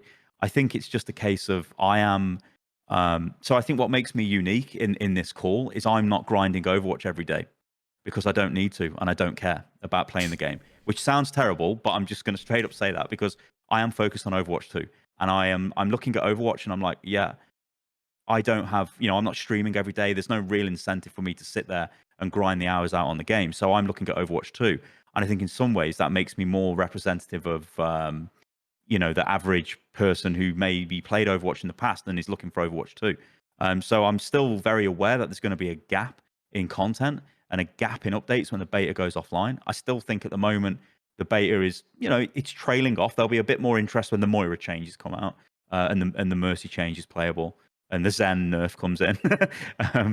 But like, I'm still optimistic with the game, and I still think like for everything I've discussed in this video, in terms of I think what they've got is a great product, really a great game, a unique game, and I think they can with good support, which it looks like they're moving in that direction. They can revive this game because all it needs is content, really. It sounds crazy, but all it needs is it's that feeling of momentum. If it's got that feeling of momentum going forward, it draws players in. I don't want to shit on Apex, but if you look at Apex and you look at the quality of their skins, they're trash. Most of them are trash. Every now and again, there'll be a banging skin. Don't you laugh at me, KarQ. They'd be trash. And it's like, these skins are terrible, but holy shit, look at this one. But it almost doesn't matter that they're trash. It almost doesn't matter that the battle pass is full of absolute crap because it feels alive and there's always something happening, right? It's like, hey, there's a new update. It's rolling. I'm part of this thing that's moving forward. Overwatch is like, well, it's not moving forward. It's not, and it needs to. And when it does, I think we'll be fine. Good words. Apex is trash. And now I'll give Blizzard my PayPal email. Please forward me. The shill conspiracies continue. KarQ, what about you? Well, the moment this beta ends, I'm going on vacation. Same here. If there's any time to go, it's now. Up until the full game releases. And quite frankly, I'm kind of like Style. When we go back to Overwatch on, I don't actually care as much anymore, to be honest with you. I think we're all just in waiting mode. I mean, what happened to the experimental mode? That was our one little piece of content we're gonna get. Yeah. And then they just never implemented. I mean, there's a bug, and they're like, you know what? Whatever. The beta's coming out. We just never went back to it. I don't even think they publicly addressed it, did they? Did they say anything? They just said there was a bug and they took it down, and I think that's it. That's all they said. And that was the end of that. I mean, realistically, there's nothing's going to be happening on the first game. So I guess the only thing I'm looking forward to, closing thoughts, is another beta, maybe. Or you could just cold turkey it up until October. But I think if you do a third beta, you need to offer something else. Because they already said the hero they're going to release is going to be for October. There's going to be no new hero in the next beta. So the only thing they can do I'd be hoping for is a mission tease or something. Like a fleshed out mission. I think, cool. That's something. Yeah. Like if they start teasing the PvE stuff. I think if they do another beta, though, there's no way they put content in that because it's cannibalizing the launch content. Yes. Yeah, there's no way. So there's two options. You either the next beta, it's either like a mission, some sort of PvE thing to kind of like that isn't as trash as like the 2019 BlizzCon one that you played, like something more fleshed out. Maybe you could check out some talents. Maybe have a reward or some sort of system to like if you play it here. I mean, I don't think anything you do in the beta does get ported over, so maybe not in that direction. So you either do that or you go cold turkey till October and then just ride out the wave of like the negative sentiment again. Oh my God, they're going in the dark again for 3 months. But actually, it's less than 3 months now. And by the time this beta ends, mid-July, it's like 2.5, not even 8 weeks. Like maybe 9 or 10 weeks away. It's not that far away if we think about it now. I mean, we went 2 years, okay? We can go another 2 months. Come on, 2.5 months. But yeah, that's their only two options right now. And if they're gonna do any sort of content for Overwatch 1, it just has to be experimental. That's all they've got so far. They're not gonna do anything else. Yeah. The whole Ride the momentum. From KarQ. Ride it. Mm-hmm. Ride it. What about you, EvilToaster? Take us away. My hopes for full launch is just get everything that they said that they did. I mean, I don't know. Stick to your word. Stick to their word. Pretty much. For the first time. Or second time. Yeah. Like, I think because, I mean, especially a lot of us here are playing competitive, I would definitely like for the launch to be really hyped up in terms of ranked. And I know that they said they're going to make a lot of changes for the rank system, which maybe they need to put that in the third beta just to test it. But I know that they're really focusing on just like the general experience and not like ranked mode. I don't think they want people to sweat too hard in the beta, I guess, but it wouldn't hurt. Obviously, they can't just like turn it on right now, by the way. So they would have to, plan for that in the third beta if they want to do it, which they said they do. But I don't know if they're going to put ranked in that. But I'd be okay with that. I think that's the only thing I would really expect from the third beta because they're not going to add another new character. So I don't know what they could do other than that, other than like a PvE mission. But again, I kind of want the whole package for PvE and then some extra drips of content after they release like a full campaign, which I hope is their plan. I don't want to get like 1/5 of the campaign and then have to wait 3 months for the next chapter. By that point, I'd probably just lose the hype, But for launch, I just want ranked to be like full and vibrant and rewarding because that's always been. Sorry to interrupt you, but there was Aaron Keller did an interview with GameSpot. It's the big Overwatch 2 interview, it's called. And in that, he does say that the PvE experience is a full AAA campaign. So, I mean, you can take that as it's one package that we're going to get, or it's sliced up. I mean, I'm taking that as it's just one thing we're going to get, and that'll be come and pay your box price for this, and it's a massive campaign, and off you go, sort of thing. I would hope so. I mean, it could be both. So, Well, they also planned, I mean, this was back with the old version of PvE. They also said that they want to have a separate, non necessarily story mode that's just replayable missions Yeah. and stuff. And I assume that in that mode, that isn't just like follow the campaign and So watch the story. That would be if something that we would get more of over time. yeah, I think that mode was it was similar to the Diablo 3 mode where you bring up the map in Diablo 3 and there'll just be flashpoints across the map and you just click on wherever you want to go. And I think Mhm. that the plan is the you know, the table in Watchpoint Gibraltar in the attacker Yeah, spawn. Yeah, that thing. It's like the global watch point, and that'll just sort of be flashing with go over here and protect the VIP. Go over here, and you just sort of do that, and you get whatever reward. I think that's probably what they're going to do, but I don't know. Yeah, I would We enjoy won't. that. Yeah, well, imagine logging And into Overwatch and doing a bunch of dailies, and then going into competitive or something. You know. that'd be the dream. Like warm up in PvE, do your dailies, get some progression, then go into rank while you're warmed up. Yeah. That'd be great. It'd be a great day. A great and So that's optimistic what I would future. want. Yeah, that'd be optimistic, and we're not getting the PV at launch, but that would just be like that's where I hoping we're going for sure. But for launch, just give us new heroes. Battle Pass is like just make it nice, and I'll be okay as long as ranked is hyped up. I don't think they're gonna do 'cause- ranked on day one though. I don't think any game Oh, on you release don't? puts ranked on day one. No, I don't think so. They might just let it ride out for 2 weeks, 3 I was weeks, gonna and ask then this. Yeah, I was going to ask this because obviously they didn't do this with Overwatch when it launched. Mhm, But Yeah, that's exactly. true. what kind then of what's the delay would you point? think would be acceptable? What's the point of doing this whole we're not going to reset MMRs because we want to keep it from and then not give comp immediately because the whole True. point of- You know what? On their True. roadmap, they did say season one. Did they say season one began on day one? Then Yeah, that's true. maybe Actually, they do have ranked on day one. the releases are based on seasons, right? So it wouldn't make sense to start Delay, a comp yeah. season like when it'll only be 7 weeks or something. Again, also I Right. just think it's also an inconsistent ideology, but also wouldn't be the first time Blizzard did that. So Well, maybe they have find like a out. mid-season update. maybe Apex a does ranked that. split. Who Mhm, knows? I don't know. Yeah. I mean, Yeah. who knows? We'll find out. I think actually, I hadn't really thought about it until now, but from my POV, I actually don't think I want a third beta anymore. I just think that, like, Honestly, Yeah. me it's, too. it's just like I don't think they bittersweet. can do it. I'm I don't good. think there's They enough don't, they don't time. need it. There's not enough Yeah, stuff it's, to it's, do. it's anyways just for it, bittersweet as yeah. well because let's say they do a third beta and they do give us comp. Well, all the hardcore players, well, all the casual players are gonna be like, there's nothing new. I don't care. It only undercuts the launch, a couple weeks after that. And for all the ranked players, they're gonna play it. They're gonna be like, okay, I got the game I wanted, ranked, let's go. And then they have to stop for 3 weeks or however long it is before the game launch, and they're gonna be upset again. They're gonna be like, oh, why don't you just make this now? It's a live service game. I can hear Samila's voice in my head being like, just make it live service now. Just make it live service now. So it's like, I feel there's only something to lose, to be honest, with unless there's I agree. technical stuff they want to test, right? That makes sense if they're like, we want to test the stability of the ranked or the servers or something. But Optics issue as well. You can't add like Samito asking for just put the Overwatch comp system into Overwatch 2. Then suddenly that becomes the Overwatch 2 comp system to people, and they're like, "Well, this hasn't changed. It's the same thing. Overwatch 2, it's got the same comp system as Overwatch 1, and that's a problem. So there's no way they would ever add that to a beta before launch. no. I think Yeah. they would. so yeah, I kind of just want to wait. I just want to let us, fine, say goodbye to Overwatch 1 because I remember on October 4th it goes.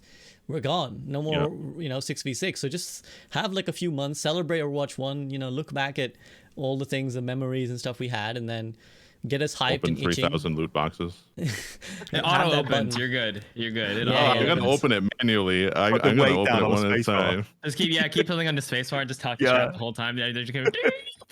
Just put a thing down on the space bar. Just put like a figurine down on it. Yeah. Yeah, so I would just like maximum hype, to be honest, for the release. I want the game to I launch agree. with hype. I want people to be excited. I want to be excited, and I want to have a good time. I think timeline wise too, right? The last beta ended mid May, and the next beta started like end of June. So if we finish now, hypothetically mid July, when would next beta begin? Mid August. Yeah, And then that would mid-August. end mid-September. Then what? 2 weeks and then the full game? Nah, I think the timeline doesn't really make sense if you're just gonna drop the beta for 2 weeks and then the full game. Just go cold turkey right now and just wow us in October, and then we can take a longer The cold vacation. turkey approach might help as well because you suddenly taking away the spotlight on the game, then coming back with an even bigger spotlight. There is going to be a marketing blitz when this game launches. 100%. Oh, yeah. You're not just going to Yeah, be like, yeah. oh, here's the game. There'll be animated shorts. There'll be all kinds of stuff will hit us. And so maybe having a little bit of downtime does make sense. The devs is laughing somewhere. They're just like, fuck this community, man. We don't communicate. They go fucking lose their shit. Then we start communicating and they're like, yo, just what? Stop. Go cold turkey. They're like, oh, what do these fucking idiots want? Yeah. Yeah, but no. But 2 months or 3 months, that ain't cold turkey. We've been cold turkey for 3 years, boys. Yeah, I think there's a middle ground. And I think it's time now to maybe, after this beta, retreat for a moment, build a hype, give us some stuff that we didn't know was coming, and, you know, hit us with a bang. And give us a good time. And I certainly have had a great time here today, guys. Thank you so much for your company, for your time.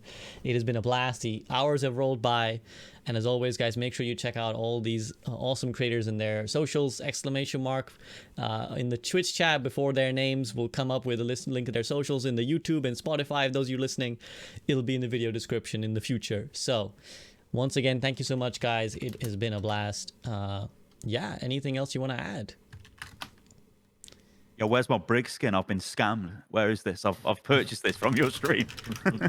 you gotta check your Twitch inventory. You gotta check your Twitch inventory. Okay. Okay, well, thank you very much, guys. Have a good rest of your day. Peace out, and thank you for joining. Thank you. Good times. Thank you. Thanks for having us. Have a